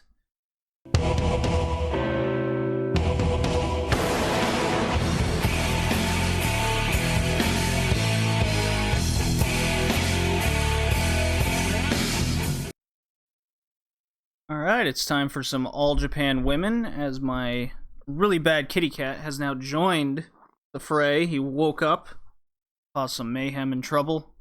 See if I can get through this without throwing him in the other room. We are up to episode 19 of this All Japan Women's Classic Watch. Been following along, thank you. And if you want to help out the podcast, could really use those iTunes reviews just for my ego. Maybe share us on Twitter @BowlingJD, #RedLeafRetrocast. Do whatever you can to help spread the word out of the job I'm doing. April 27th, 1987, from the Osaka Prefectural Gymnasium. We start off this classic episode with the Jumping Bomb Angels going one-on-one against each other. Yes, it's Itsuki Yamazaki taking on Norio Tateno, a match that I really, really wanted. So it's speed to start, then transitions into trading submission holds. They brawl to the outside, and then simply both get counted out, fighting each other, trying to get back into the ring. Kind of a letdown match between the tag team, but if we were going by old school booking here, it's fine. To want a real blow-off rivalry match at some point, this was certainly not the time or place, but it does get us talking. Who is the better of the Jumping Bomb Angels? So not bad. Just a letdown. We move on with the Japan Grand Prix 1987 League match. This seems to crop up all the time on this Retro Watch, these classic rewatches. There's always at least one match that pops on. I still have no idea whoever wins these things. So I gotta take these just kind of in a vacuum. But it's Devil Masami versus Bull Nakano. Yes, that is the person whose music that you hear before this section of this podcast. And oh man, what a dream match this is for me. The young upstart Nakano against the former champion in Devil Masami. And you know me, I love me some Devil Masami. Bull Nakano is still sporting the wild half-shaved head with the single lock left on the shaved side. No boots, so it's still the karate taped up ankles and feet. She immediately goes to town on Masami with her nunchakus, that dirty cheater. Masami does end up eventually escaping to the outside to gain back her composure, with some yelling at the ref included. Former champ takes over, as she should. Bull gets a huge pop at the crowd when she reverses the snapmare by doing a roundhouse cartwheel, and briefly takes control with a couple huge Yakuza kicks. Awesome, or the pump kick, if you will. Masami takes it back with the jump turn lariat, and for now, I'm going to call it the 80s sling blade. Let's see if I remember that, though. Then Bull's young Gokwaku Dome teammate just kind of gets in the ring, body slam Masami, because the ref don't give a fuck. This is All Japan Women in the 80s, after all. After a heel blunder of Bull hitting her teammate, Masami runs wild. And when I mean runs wild, she just gets herself a wooden fucking sword and beats some ass, including a top rope sword strike right to Bull's noggin. Bull gets the nunchakus after some distraction, gets on the shoulders of Masami. She's trying to choke her out. And then, as Masami gives Nakano the electric chair drop, upon landing... Excuse me. Upon landing, Nakano immediately grabs her shoulder and collarbone area, and then Masami just simply saunters over, climbs on top for the pin. So I really think Nakano either separated her shoulder here or broke her collarbone on that landing. Now I'm simply left with that, what if, man? How would this match have turned out? How was it supposed to end if this didn't happen? I love this match a lot, but just a huge bummer to that finish. So maybe this was the big injury, and when Nakano comes back, she's a huge star. Who knows? 3 WA tag titles on the line here in this next match. It's Hisako Uno and Yumiko Hota versus Yumi Ogura and Kazuo Nagahori. Besides the initial jump from the Red Typhoons here, that's the Ogura Nagahori team. This was mostly a submission isolation mat work type of match. Very good selling from Uno, aka the will-be Akira Hokuto in this match. Fall 1 was simply Uno taking a mid-rope tombstone that absolutely killed her. She looked like she was in immediate pain and was in pain and hunched over for the remainder of the match, so clearly she was hurt on this tombstone pile driver. During the second fall, Hoto legit kickboxes the shit out of Ogura to the point of getting a front tooth knocked out. Had a real good image on a kick out there. Their tongue trying to find her missing tooth. Second fall is when Hota F5s Nagahori from the middle rope 80s style. So just kind of on the shoulders, throws her off kind of situation. Very cool. Red Typhoon had a sequence of in tandem moves on the young team, doing double arm suplexes in tandem, running sentons in tandem. So just like many do today, this is very modern. Much more modern match here than one would think when you put it all together. This was followed by the third fall finish of Nagahori spin kicking Hota for like 2 straight minutes and then gets the final fall. Very entertaining. This exceeded my expectations tremendously. Very much enjoyed this one. And then we got our main event, the All Pacific Championship. Yes, this is Nagayo's title, I believe. So it's Nagayo taking on Lalani Kai. Yes, this is Glamour Girl meets Crush Gal. Neither of which are in the WWE Hall of Fame. If that meant anything, both of these women would be. But anyways, Big Scary Gaijin fights out of the submission game and eventually grabs like a beer can or something wild, beats the piss out of Chigusa, splitting her open. Crowd does not like this at all, but boy do they like Chigusa fighting back. Nagayo kicks the piss out of Kai, splitting her open. The best moment came when Kai punches Chigusa into the corner, and then Chigusa just walks out of the corner, simply staring her down. They both look at each other with bloody faces, with utter contempt on their faces. A great, quick little visual, and then they go to 50-50 blows. With the time limit counting down, Chigusa finally hits a power slam suplex to get the pinfall. Very simple, old-school match, and yes, the blood is what made the difference here from a good match becoming what is now, I will consider, an all-time classic. Very, very simple show. Nothing major seemed to have happened, just good matches from top to bottom. Kitty cat, come on. Out of there. Talking about all Japan women here. There we go. So yeah, that was episode 19. I do recommend it. We're on it. We're hitting a stride of these classic episodes, being one after another. I think this is a three episode streak that I very much for it. I don't like seeing the absentee champion. I don't like her part-timerness on these classics, even though I'm not a fan of her being champion. Just kind of weird that you wouldn't see the champion on these classics, would you? Anyways. Be moving on to the New Japan Classics in the 90s with my mother. Hope you guys enjoy. And when you come back, it'll be WCW time. And I gotta get my cat out of the back. Yeah.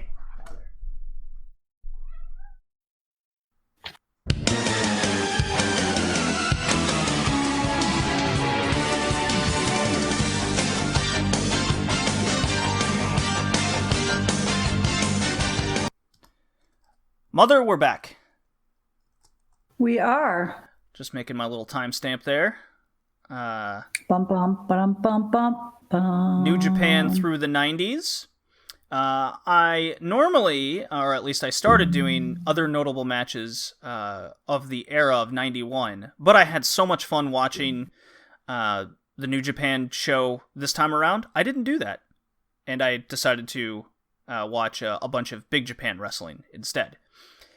So, this was New Japan 1991 that you can all find on the New Japan archive at New Japan World.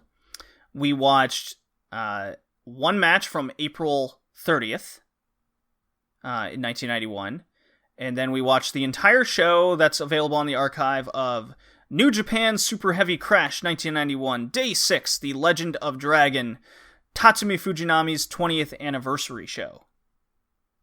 It's a mouthful. All took place at Osaka Castle Hall on May 31st, 1991. You have this is your first taste, Mom, of being involved with New Japan outside of the Wrestle Kingdom show you watched from this year. Yep. Yeah, that was pretty cool. I actually did enjoy it. Got to see a little bit of that side of back in the day with the mullet hairdos, and yeah, cool. Enjoyed it. So now I gotta ask, did you enjoy this 1991 show more, or did you enjoy Wrestle Kingdom more from this year?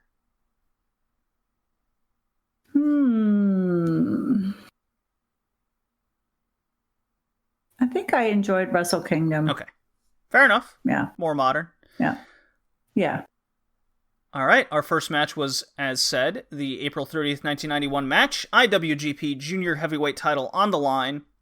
This is the top of the Super Junior tournament. This is the finals. So think of like a knockout style, I suppose.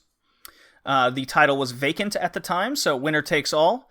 The finals was Norio Hanaga taking on Jushin Thunder Liger, whom you just saw retire at Wrestle Kingdom. So pretty crazy that we've gone all the way back to 1991, and Liger is kind of at the top of his career, and he's only going to get better and more highlighted as the decades go on. Match went 21 minutes, 54 seconds, and it was awesome. Must be good stuff. Must be noted that Norio Hanaga has an amazing, glorious, curly, blonde, permed mullet going on.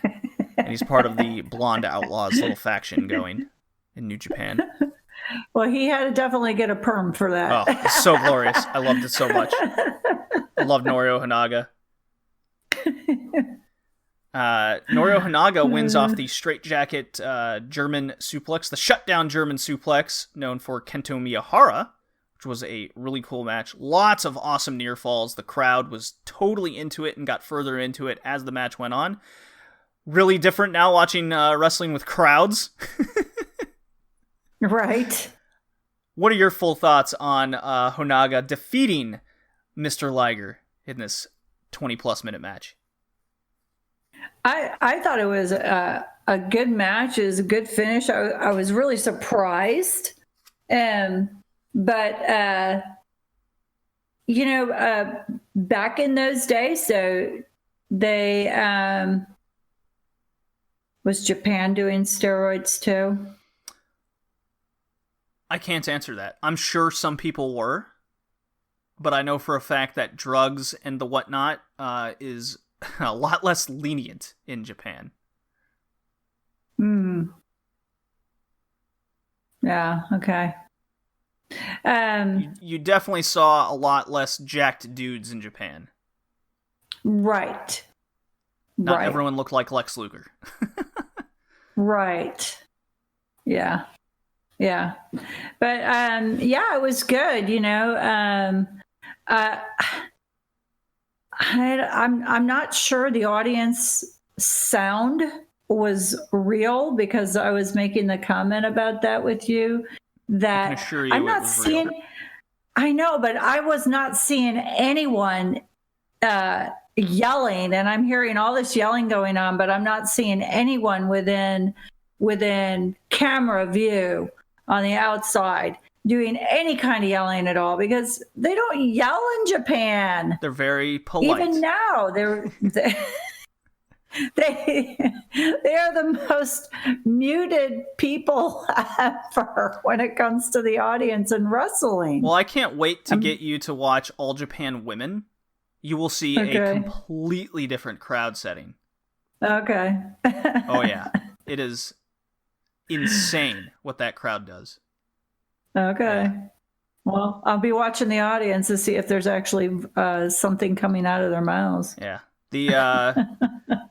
There was just a ton of near falls. Liger, I believe this is the match. We watched two of these Hanaga Liger matches. I believe this is the one where Liger was going for his top rope DDT, which I saw on the previous show at the Tokyo Dome in 91. And Hanaga, which had the crowd behind him, and he's a bad guy, he decides to nutshot Liger on that top rope to reverse the situation, and the crowd turned on him hard. I quite love this move. It was right in front of the referee. The referee's like, hey man, that's not cool. So not a DQ in Japan. That's nothing new, at least from what I've seen on this journey. This was a really cool match. Highly recommend it. This was awesome. And then I think the second match was better. The second match turned out to be even better. Better. So we'll get into better. Get into more of that later. May 31st, 1991, we watched 7 matches. 1, 2, 3, 4, 5, 6, 7. Yeah, 7 matches on the show out of the 9. So we pretty much watched the whole show. Osaka Castle Hall, again, the Fujinami 20th anniversary show. We begin with Kim Duk and Masanobu Kurisu taking on the Blonde Outlaws, so part of the Honaga group. 12 minutes. Blonde boys were cheating. The other guys got so fed up to the point where they just ended up beating the shit out of them until finally winning. I loved it. They were like, bitching to the ref. Those dudes are cheating. I believe it was Kurisu that just finally had enough. He just gets in the ring, beats the shit out of him, gets out of the ring, wants a tag. Ref still won't do anything in terms of the Blonde Outlaws. So then he just grabs a chair and proceeds to beat the shit out of the guy with it from the outside while he's on the ropes. Throws him back in, and then he just gets in the ring with the chair and clocks him over the head with it. It was great. I loved it. It was great seeing baby faces. I mean, if you're not going to call for a DQ, I'm going to take matters into my own hands. Right. They didn't just stand there being stupid, right? Right. Assisted pile driver on the outside, assisted pile driver on the inside, and they get the win. A simple match to start the show off, I say. Boom. Boom. This followed with Keiji Muto and Riki Chosu, so New Generation and the Old Generation teaming up to take on, I know you know him, Mr. Bam Bam Bigelow. Bam, teaming up with TNT. Bigelow. Was it cool watching Bam Bam Bigelow TNT. look awesome for once? Right. I like this match. Bam Bam Bigelow was the big star here, I think. He still gets cut down. He did still lose in the end, but it's besides the point. He did.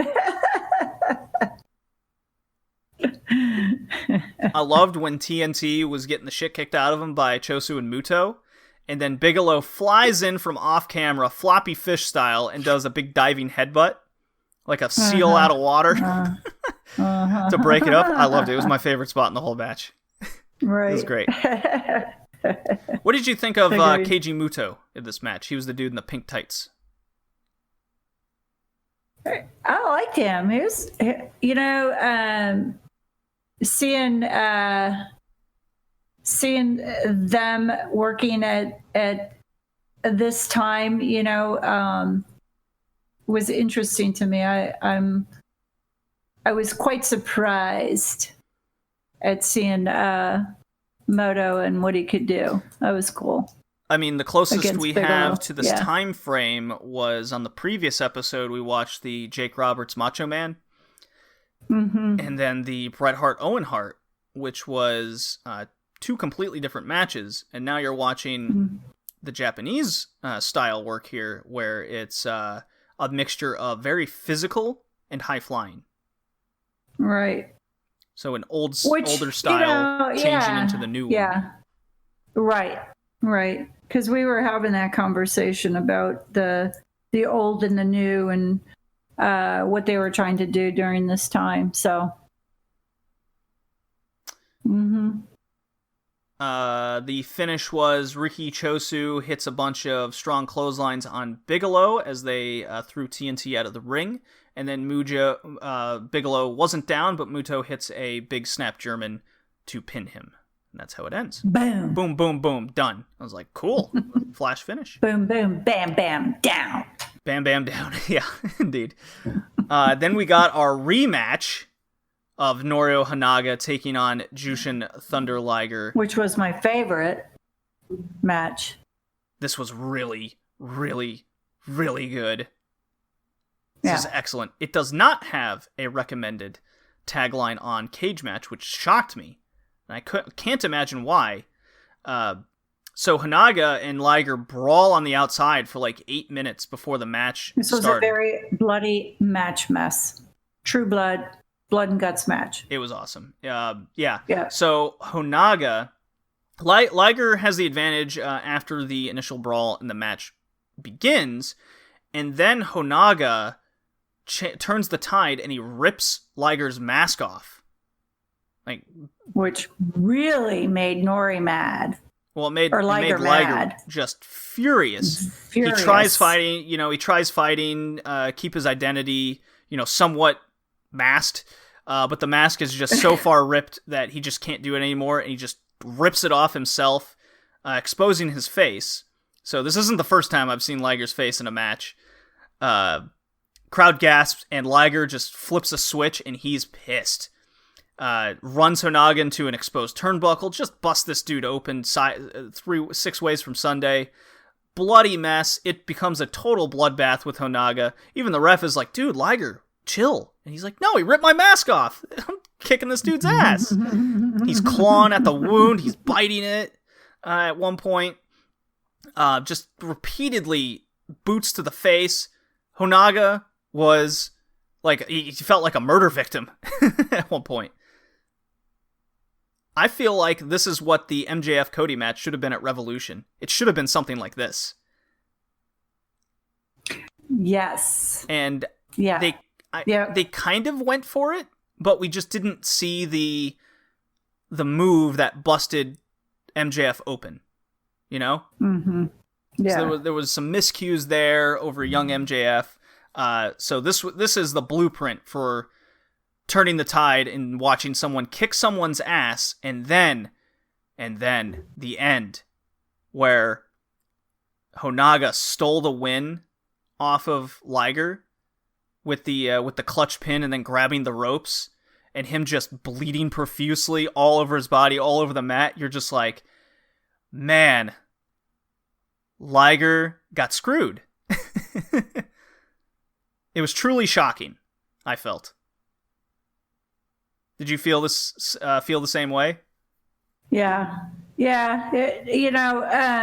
Yeah, but it was good. I mean, I was surprised that Liger didn't win, but considering that, Nori's going to keep his belt, and yeah, you're going to do a rematch, you're still not going to win. Oh, this is far from over against for sure. him. Yeah, this was fan-fucking-tastic. It's a huge recommendation. So mark this down. Norio Honaga and Liger is the feud of 1991, and this is the match of the year so far. Yeah.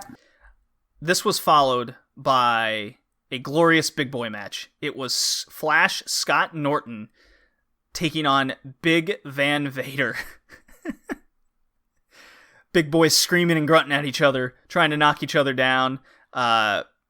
Scott Norton's strength is so... Okay, so you asked steroids? Pretty sure Scott Norton was on steroids.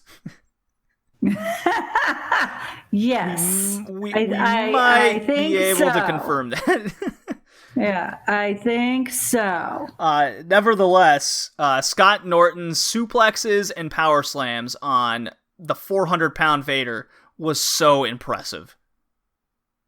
And them just running at each other like two Mack trucks, just trying to knock each other down. It was, because it was so different from anything else in the card, that's what made it stand out even more and had me enjoy it even more.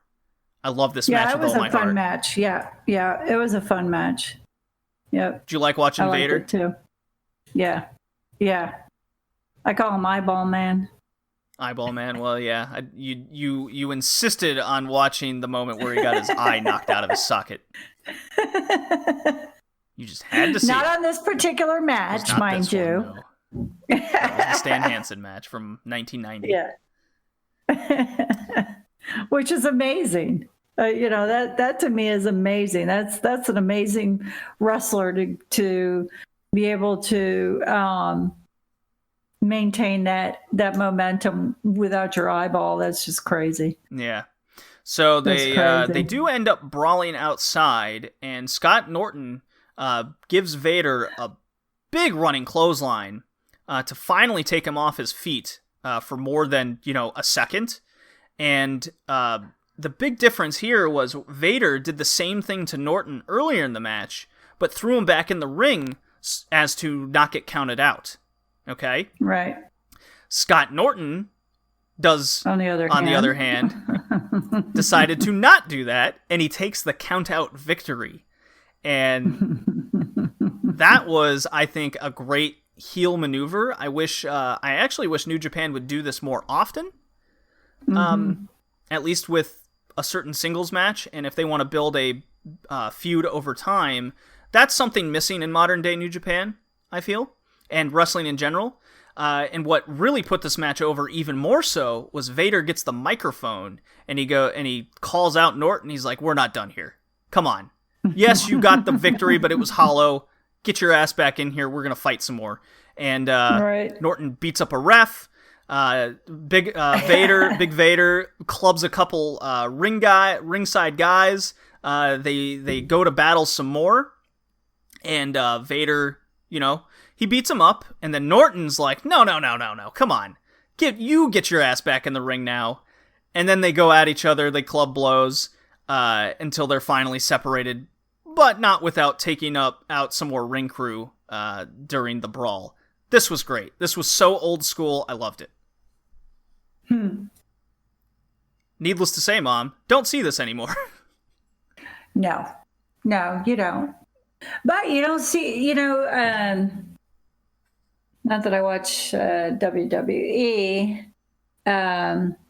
but again, they're getting with bigger guys like the Wardlow, the Archer, Lance Archer, Brody Lee. Oh my God! Idea. You want to hear some fantasy booking stuff? Sure. Okay, so let's say Cody and Lance Archer in the finals of the TNT tournament. Okay. Mm-hmm. How about this? Lance Archer gets a hollow victory over Cody. And then they brawl and brawl and brawl. So Lance Archer technically wins the title, right? Mm-hmm. And I know it's coronavirus time, and a lot of people are probably going to hate this idea. But I think then they have a brawl post-match. Cody calls him out, calls him a bitch, all this stuff on TV. And then all the wrestlers that are ringside have to jump the rail to separate them. Oh, okay. And then Cody gets one over on Archer, and then Archer calls him back to try to get his heat back, because now, yes, he did win the match and the title, technically, but Cody got the battle win over him when the pull-apart happened, and then they get back in the ring, and that's how the show goes off the air. Come on. That's money, right? There you go. Unfortunately, the TNT title tournament is going to take place at Double or Nothing. Might not go well over on a pay-per-view that you paid money for. Yeah, probably not. Well, I don't know. It could very well. You could still do this and nobody would see it coming. You still could do it because you're allowed to have, more than 50 people in a room again. Yes. That still could work. And you know what? You could play those vignettes for months on Dynamite. Right. Because it would also hype people up on TV to, shit, I gotta get that next pay-per-view to see something that I might not see on TV. Right. And it could be one of the first segments that you see coming out on Dynamite after the pay-per-view of either Archer or Cody getting mad at each other and calling them out, and the feud continues. Come on. I have just printed money there. Hashtag money. There you go. They're all from the Scott Norton Big Van Vader match from 1991 in New Japan. There you go. You can do it. All right, so this is actually titled Different Style Fight of Shinya Hashimoto taking on mixed martial arts kickboxer Randy Thornton. Which cracked me up because I'm like, what the hell is he doing with gloves on? Oh, you were so thrown off. Boxing gloves? What the heck is that? Yeah. So Shinya Hashimoto was a legitimate mixed martial arts guy. He was also an everyday looking sushi chef kind of dude that you might see at a sushi restaurant. That might sound insulting in this PC culture, but come on. He's like, what? He looks like a... He's really a sushi chef? No, but he looks like one. Oh. He looks like one that you'd see on like a fish market, with the headband. Hashimoto? And yeah. Oh. Come on, he's got the dad bod looking guy. He's got the headband on. I love Shinya Hashimoto. I love him. The more I watch of this retro stuff, the more I love this guy. And he's been put in this situation of battling all these MMA dudes in these matchups. So it blurred. This is the first one I can honestly say that it blurred the line well of what's real and wrestling. Because I said on the last episode, I do not like these matches. They don't come across very well. And because I know wrestling's fake, it really didn't sit well, nor was it entertaining. I can say this one was entertaining. Because Shinya Hashimoto missed a crucial attack. He paid for it from Randy Thornton. Shinya got his nose busted open. And the same thing happened when Randy went for a strike. He missed, and Shinya clocks him with a big spinning heel kick and then knocks him in with an armbar victory. So it felt real. This is what I feel the Moxley-Hager match was trying to do, but stretched out over 30 minutes instead of what this one was, which was like 5 minutes. You know? Yeah. But yeah, this one definitely threw you off. That was funny. You're just like, what's going on here with this boxer? What the heck?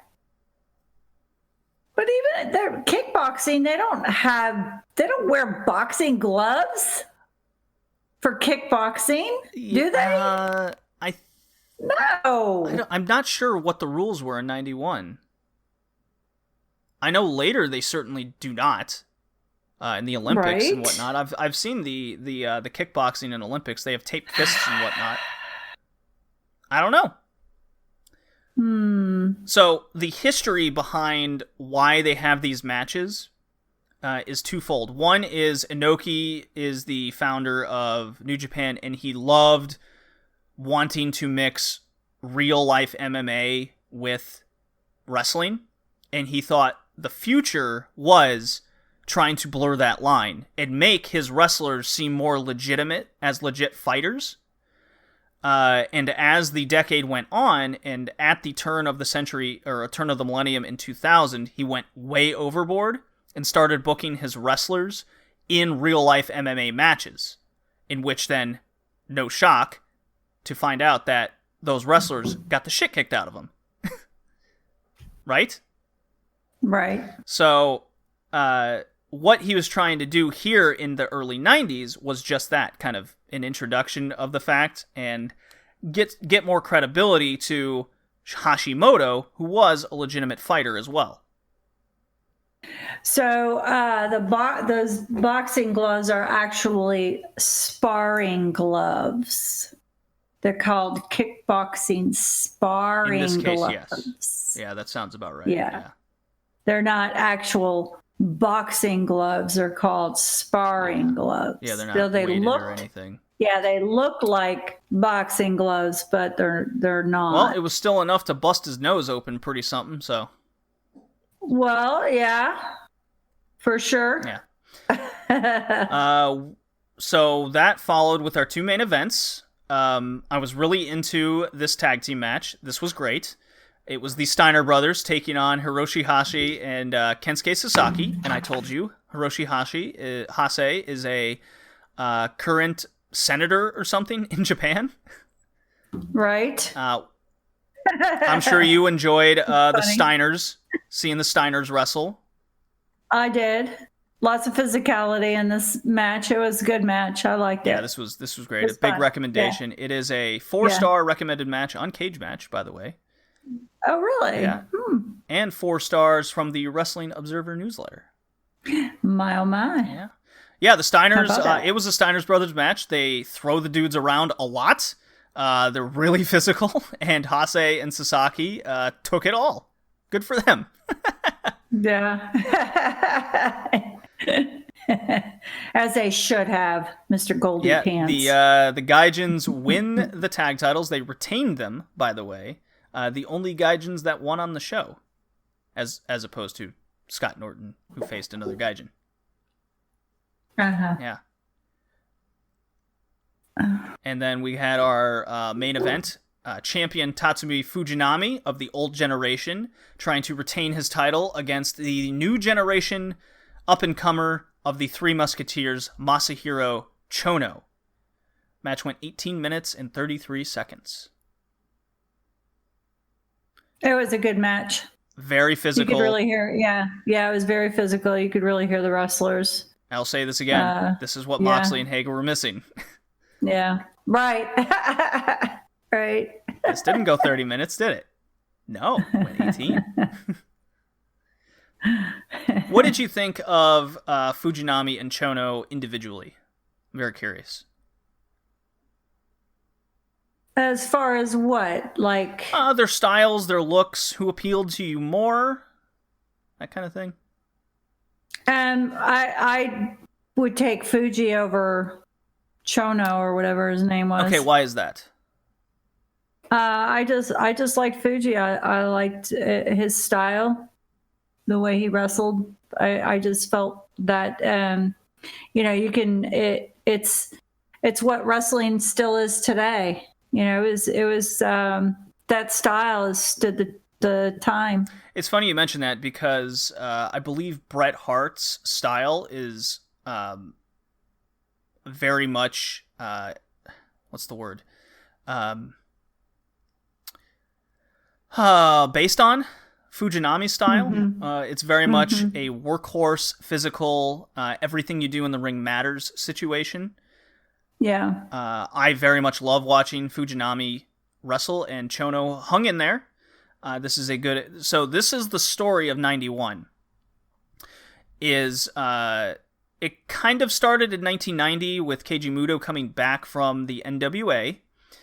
So you have Muto, Hashimoto, and Chono as the Three Musketeers. The new generation, if you will. Fujinami, Riki Chosu, and Vader are the old generation wrestlers. Okay? Vader being the big gaijin, the star gaijin, foreigner, for those that don't know that word. They're trying to pass the torch to a new generation. But the new generation has to earn the torch. Okay? So Fujinami won the title, and this is a story in 1991 of the new generation trying to take the title from him. And Chono was first up. And unfortunately here he lost, and he is not ready.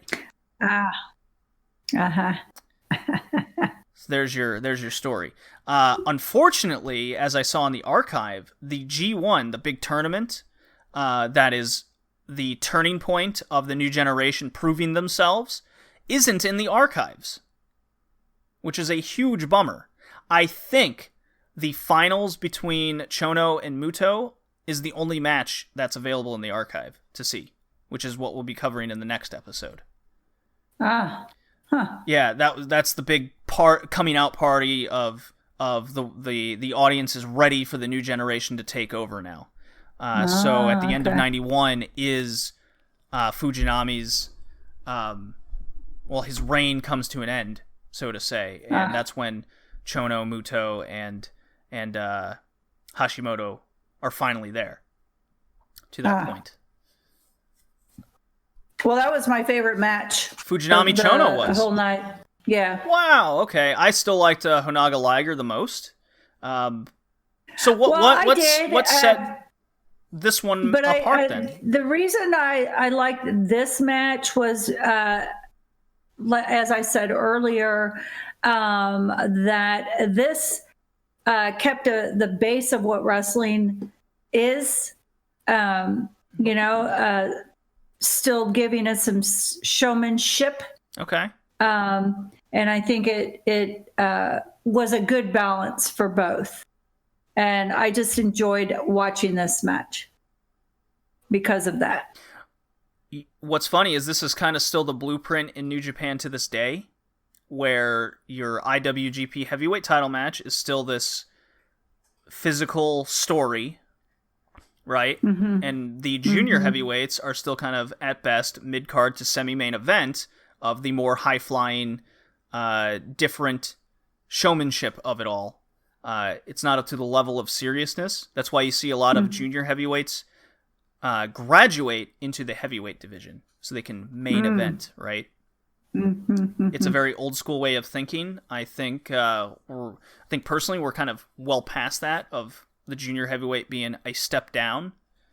I don't think that it needs to be that, but there is a still storied reason behind that, after all. You kind of just confirmed that feeling over the decades. It's like, hey, look at that. Oh, there you go. They still go for. That's why they're the main event, right? There you go. There you go. So, am I correct in assuming now Fujinami was your MVP of all the matches? Okay. Well, he's the champion. Yeah. Makes sense. Yeah. Yeah. There you go. So I'll have to ask you after the podcast which show you'd like to watch next. I think we're leaning towards All Japan Women. Yeah, that'd be fun. All right. Thank you, Mom, for coming on yet another podcast. Thanks for having me. Love you. I love you too. Bye. Bye.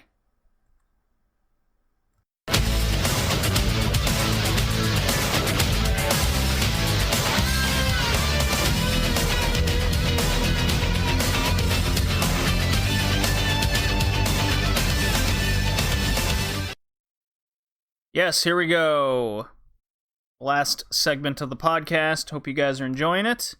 Maybe we can keep this under 20 minutes because I haven't watched this episode of Nitro in about 2 weeks, but I have my notes. They're all written down on this handy piece of paper you can hopefully hear in the mic. So let's see here. Nitro, November 2nd. 98, Fort Lauderdale, Florida. So as I have started doing, what's going on during the Monday Night Wars at this point? Well, on Raw, that clean swept every quarter hour in the ratings versus Nitro on this episode. We had Shamrock, yes, the same Ken Shamrock that I just spoke about at Rebellion, versus The Rock for the Intercontinental title, as Rock is the #1 contender for the heavyweight title if he wins this match. And the match ends via Shamrock DQ, because of course it does.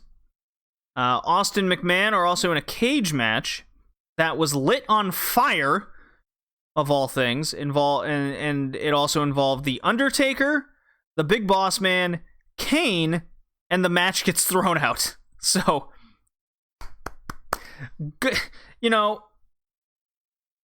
it's not much different than Nitro. It's just the same shitty booking, right? The difference being that the fans are actually liking the new talent, and the Austin McMahon feud is the shit, right? It's awesome. So now Nitro. Where did Nitro go wrong, and why are they losing? Well, if it's any indication how they started out, that'll tell you. Norman Smiley versus Alex Wright to start off Nitro.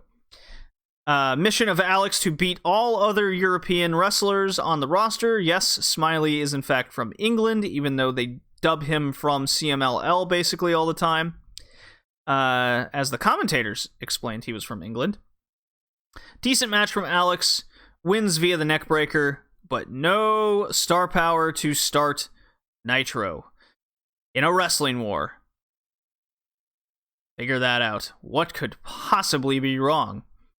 Disco Infernal versus Kaz Hayashi, whom I'm quite enjoying watching whenever Kaz Hayashi's there. A better match, but ends off with Sonny Ono distracting Kaz, makes him look like a total chump.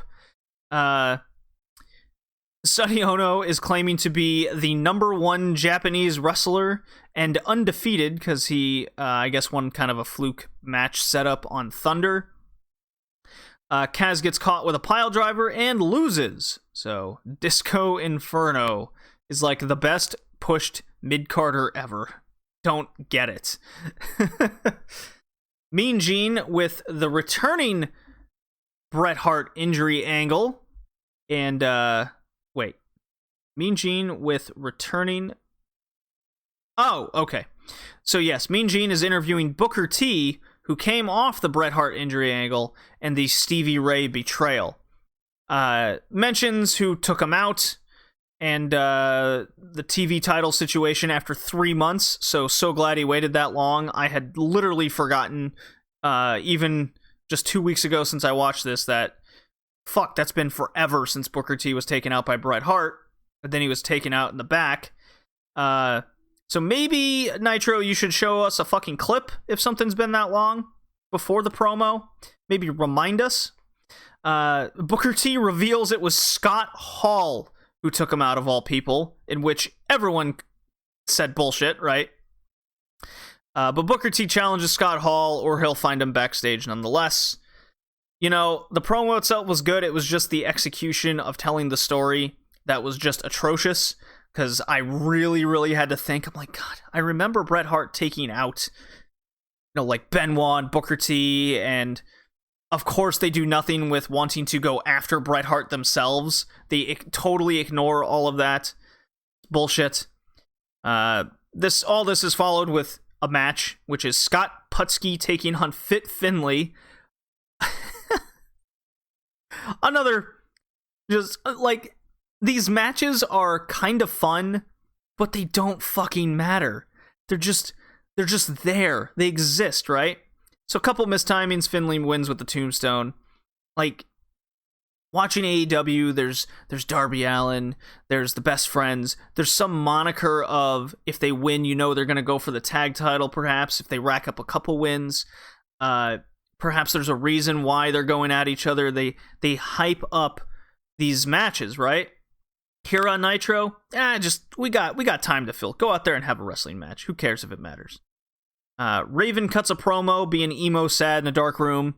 And when I say dark room, I mean a dark room. You can see like a silhouette of Raven and then his face, which is kind of lit up. He's quoting some song lyrics. I have no idea what they were. Well, I do know that they were song lyrics. Then Canyon shows up to taunt his crying. Oh, you little baby. Oh, you're gonna cry? Gonna be a sad emo boy? But all you see is a silhouette of Canyon. You don't actually know it's him until he opens his mouth. Ridiculous. We get the mock Jericho versus Goldberg video package recap thing. See if they ever do anything with that. Sonny Ono comes out with the Cat. Cat sells a woman taking up 8 seats and how fat she is. It was great. Good fat woman joke. He's versus later WWE referee Scott Armstrong. I believe this is the same Scott Armstrong that got a concussion in a Sheamus match like 10 years ago. So yeah, it's the Cat's usual shtick. You got 5 seconds to leave shtick. As I turn my page and notes. Then Armstrong jumps him from behind. And then 9 seconds later, Cat spin kicks him to win. So that was over. Then we got the other Armstrongs. Steve Armstrong comes out. He also gets beaten up by the Cat. And then Cat calls out Bullet Armstrong. Oh, I want this. This was absolutely hilarious. 3-time karate champion. 3-time ratings winner. But not in this quarter hour. Wrath versus Kendall Windham. Kendall sucks as usual. I hate him. He's super terrible. But main man Wrath, meltdown finish. Made this quick at least. So thank you, Wrath.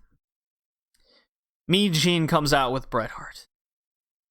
Bret Hart says he has a groin pull.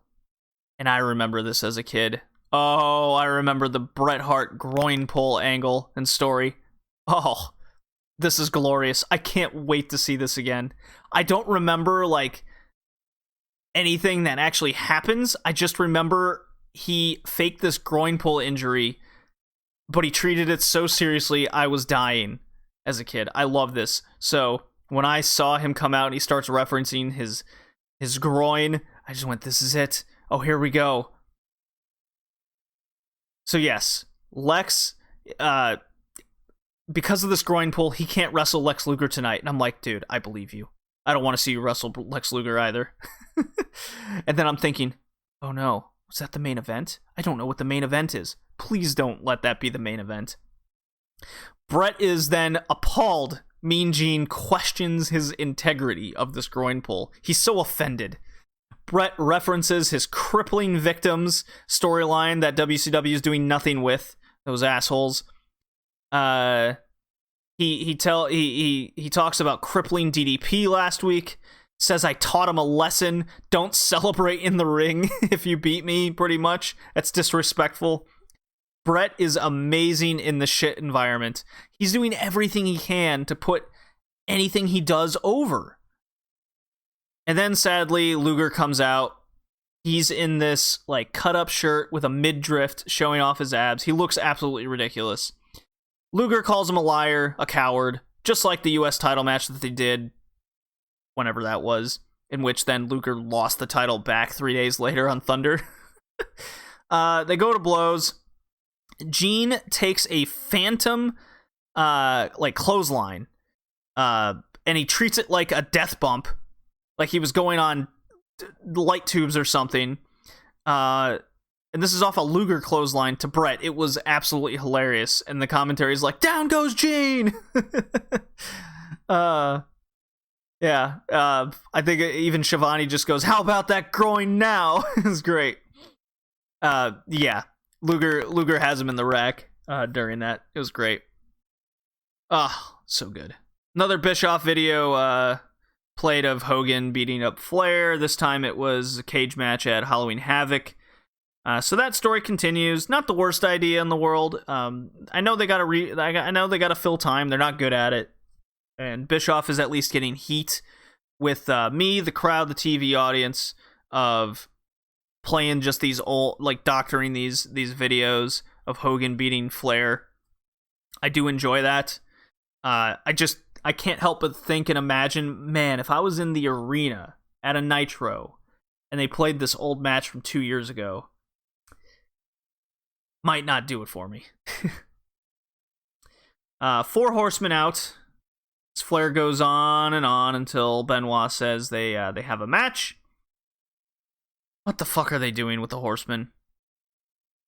Like, they were a hot act in August when Ric Flair came back. They've done nothing with them.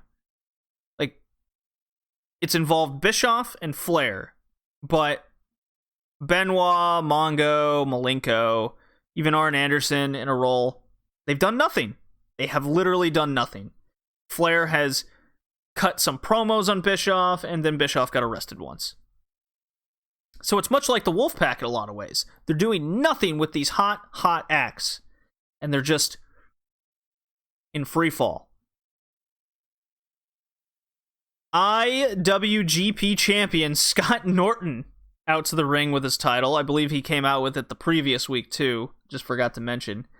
And here you go. You have this prestigious title. It's in WCW. They just barely mention it on commentary. There's no playing it up. There's no, like, the announcer calling him that. No nothing. And whom do they put up against Scott Norton to defend this prestigious title? Van Hammer, formerly of the Flock. 30 minutes had passed between the Wrath squash and this. Mind-boggling to me. So, I must admit, though, all of that was worth it, because Norton murders this hippie jobber. Oh, he murders him. At one point, by the railing, when Van Hammer gets thrown outside, you can see a small child stick his leg in between the guardrail and starts putting the boots to Hammer. I died laughing. It was so funny. Norton couldn't care less about this child beating him up. Everything was just so stiff and wonderful. Ends with Norton just killing him with a powerbomb. It was just so hard. You hear this big thud on the map, and I swear you could hear Van Hammer just go, "Oh, dude." It was great. I loved it. We cut to Bret Hart again. Oh, my favorite. He's getting his ribs taped up because of the torture rack. So I guess we have a story now of any time Bret gets any sort of physical altercation, he's got a fake injury. So it does take forever, though. We throw back to the ring, and it just randomly has Perry Saturn in it. Saturn wants Eddie Guerrero because I guess something happened on Thunder. And then I remembered, oh yeah, they had like a match or something, or Saturn got jumped by the LWO, whatever. They go to blows with no bell. There's no referee. A ref does show up. He tries to, like, get them out because it never rung. And then there's a pin attempt, and the ref just starts. He's like, oh, okay, I guess I'll do this. After even a moniker of offense from Saturn, the LWO hit the ring again for the imaginary no-match DQ. So hooray there. Hate the LWO. Conan shows up because he's the king of luchadors, I guess. He has words with Eddie Guerrero. Eddie calls him a punk Mark Buster. Just quite funny. Conan claims this is just the flock again, but Mexicans pretty much. And then they just leave. So super random, Conan leaves down the aisle, and then there's Mariners shortstop Alex Rodriguez. Excuse me? What? I had to double take. I'm like, that's Alex Rodriguez? And even commentary goes, look at Alex Rodriguez hanging out with Conan. I'm like, what is going on with the I'm baffled. Announced match, sort of, tag team champions Chaos versus Scott Steiner. Or tag team champion, one half of it, Chaos. So I guess he gets to keep the belt. Steiner's with Buff Bagwell, then J.J. Dillon stupidly tries to lay down the law because of what Steiner did last week. Steiner goes bat shit insane. He's yelling, he's screaming, he's chasing everyone down to murder, and then it goes to commercial.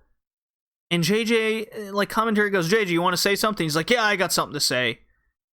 And then when they, it fades to black, because I'm not actually seeing commercials. It fades to black, and when it comes back, it's Psychosis versus Rey Mysterio. I'm like, what did he say? We never found out. That's weird. Okay. I mean, it's WCW, so I don't question things that don't make sense, and, well, of course I do, but I don't question when they just fuck up royally. So it's Psychosis versus Rey Mysterio Jr., Lucha Fest, LWO Distraction, Psychosis Powerbomb to beat him. Really nothing. Quite disappointing. Mean Gene is with Jericho as he mocks Goldberg, because that's what he's been doing since Fall Brawl, I want to say. Could be sooner. Says they are both ex-football players, which I thought was hilarious because I don't recall Jericho ever playing the American football. Wishes Goldberg all the best in his future endeavors. That really stood out to me in his promo. Even Gene laughed at these two things. It was great. We get Dean Malenko versus Raven in a match of two guys that have disappeared in this second half of 1998. Raven's sad, wants to get beaten up, and for reasons I can't explain, is a clusterfuck of run-ins. Whoa. This was something. Like, I'm trying to take notes of everything that's happening. I just started listing off the names of what was going on. So here we go. Lodi runs in. Mongo runs in with BDSM whips. Canyon runs in. Then Benoit. Then Bret Hart for some reason. Then Lex Luger comes out. And then Malenko wins with a clover relief. You get all that? Oh, okay. Don't know what that was. Kidman versus Jericho for the TV title. Yes, Chris Jericho is still the TV champion. I could see why you'd forget. And yes, Kidman is the Cruiserweight champion. So we can know that this is going to a DQ or no finish or nothing, because it's WCW. Match was okay. Goes to 10-minute draw, but it was only 8:25, as I keep track of these things. Nobody cares about Kidman, and this has kind of been the theme with Billy Kidman since he got his ass beat by Scott Hall. It's just anyone in the Cruiserweights just have nothing going for him. Top this on with the fact that Kidman had that uproariously boring draw with Rey Mysterio, I think last week.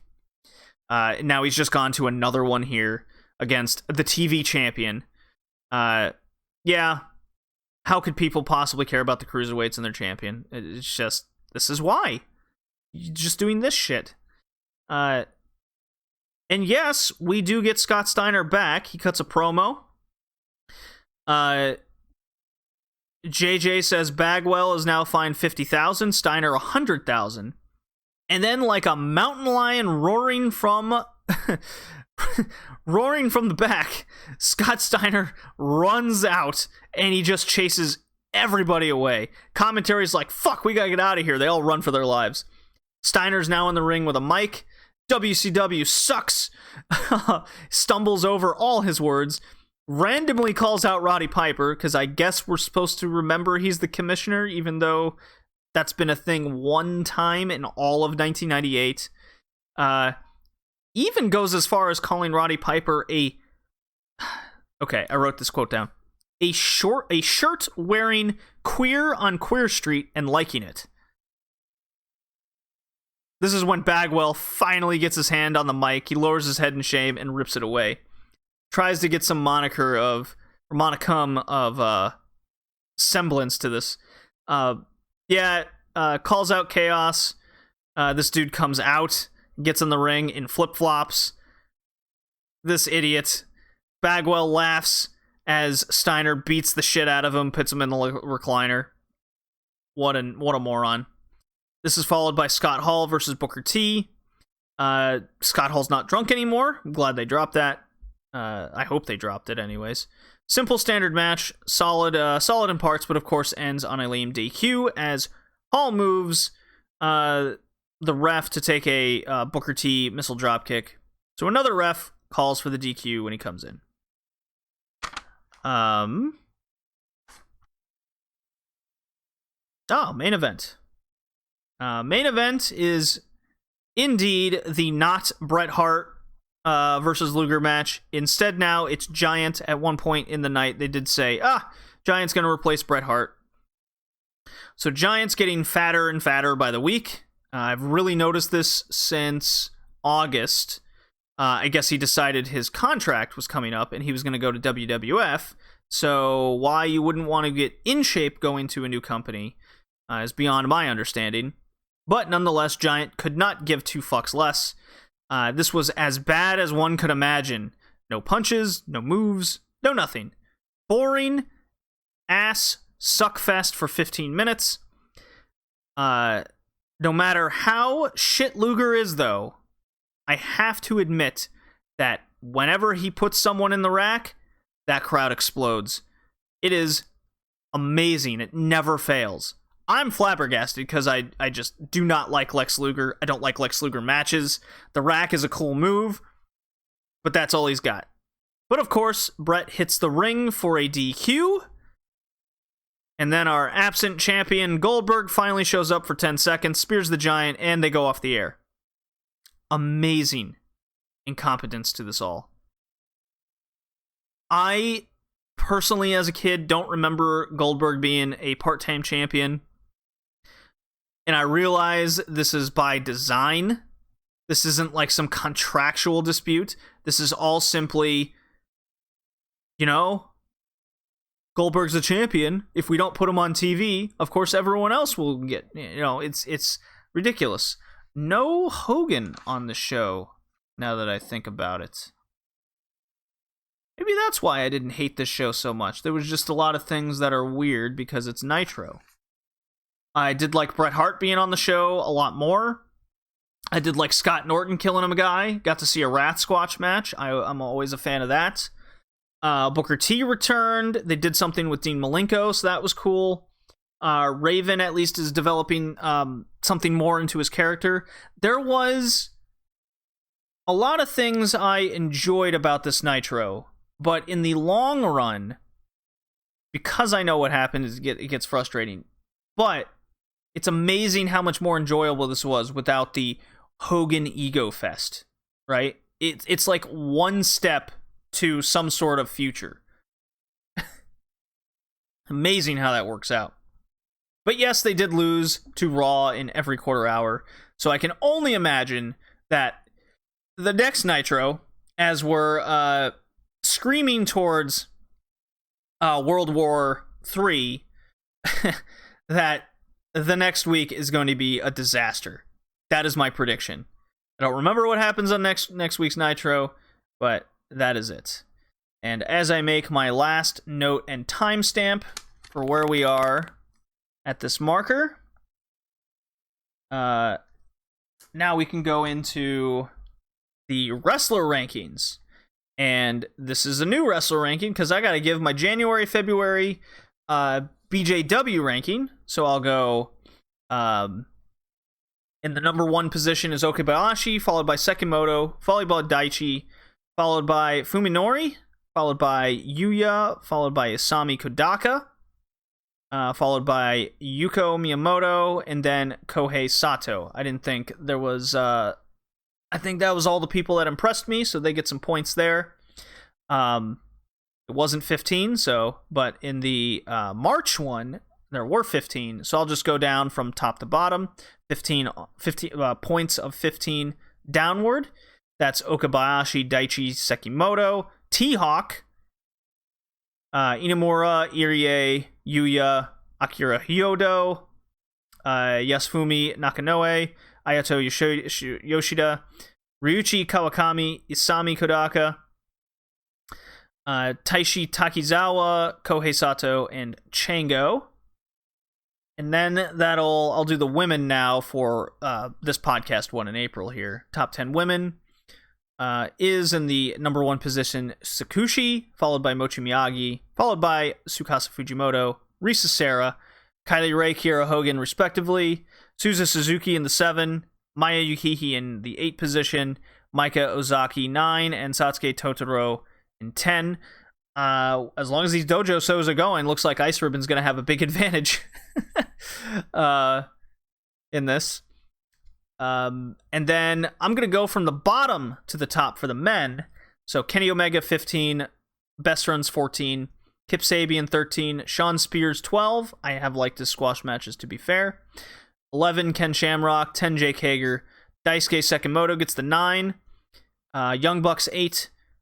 Callahan 7, 6 Willie Mack, 5 John Moxley, 4 is Daichi Hashimoto, 3 Sammy Guevara, whom I think is positioning himself quite well, 2 Ace Austin, and 1 Darby Allin. There you go. And those are our rankings. Head on over to Twitter at BowlingJD. As I do, I always post a updated top 10 rankings for the overall of 2020. As it stands in the AEW WXW War, it is now 6-0 for AEW against WXW. No update on the Indie. Stardom and Ice Ribbon are now tied 4 apiece. New Japan has 3 points. Dragon Gate has 4. And now Big Japan has 2. So put that in your pipe and smoke it. This has been episode 56 of the WrestleCast. Strong Climb, Ice Dojo. See you next time.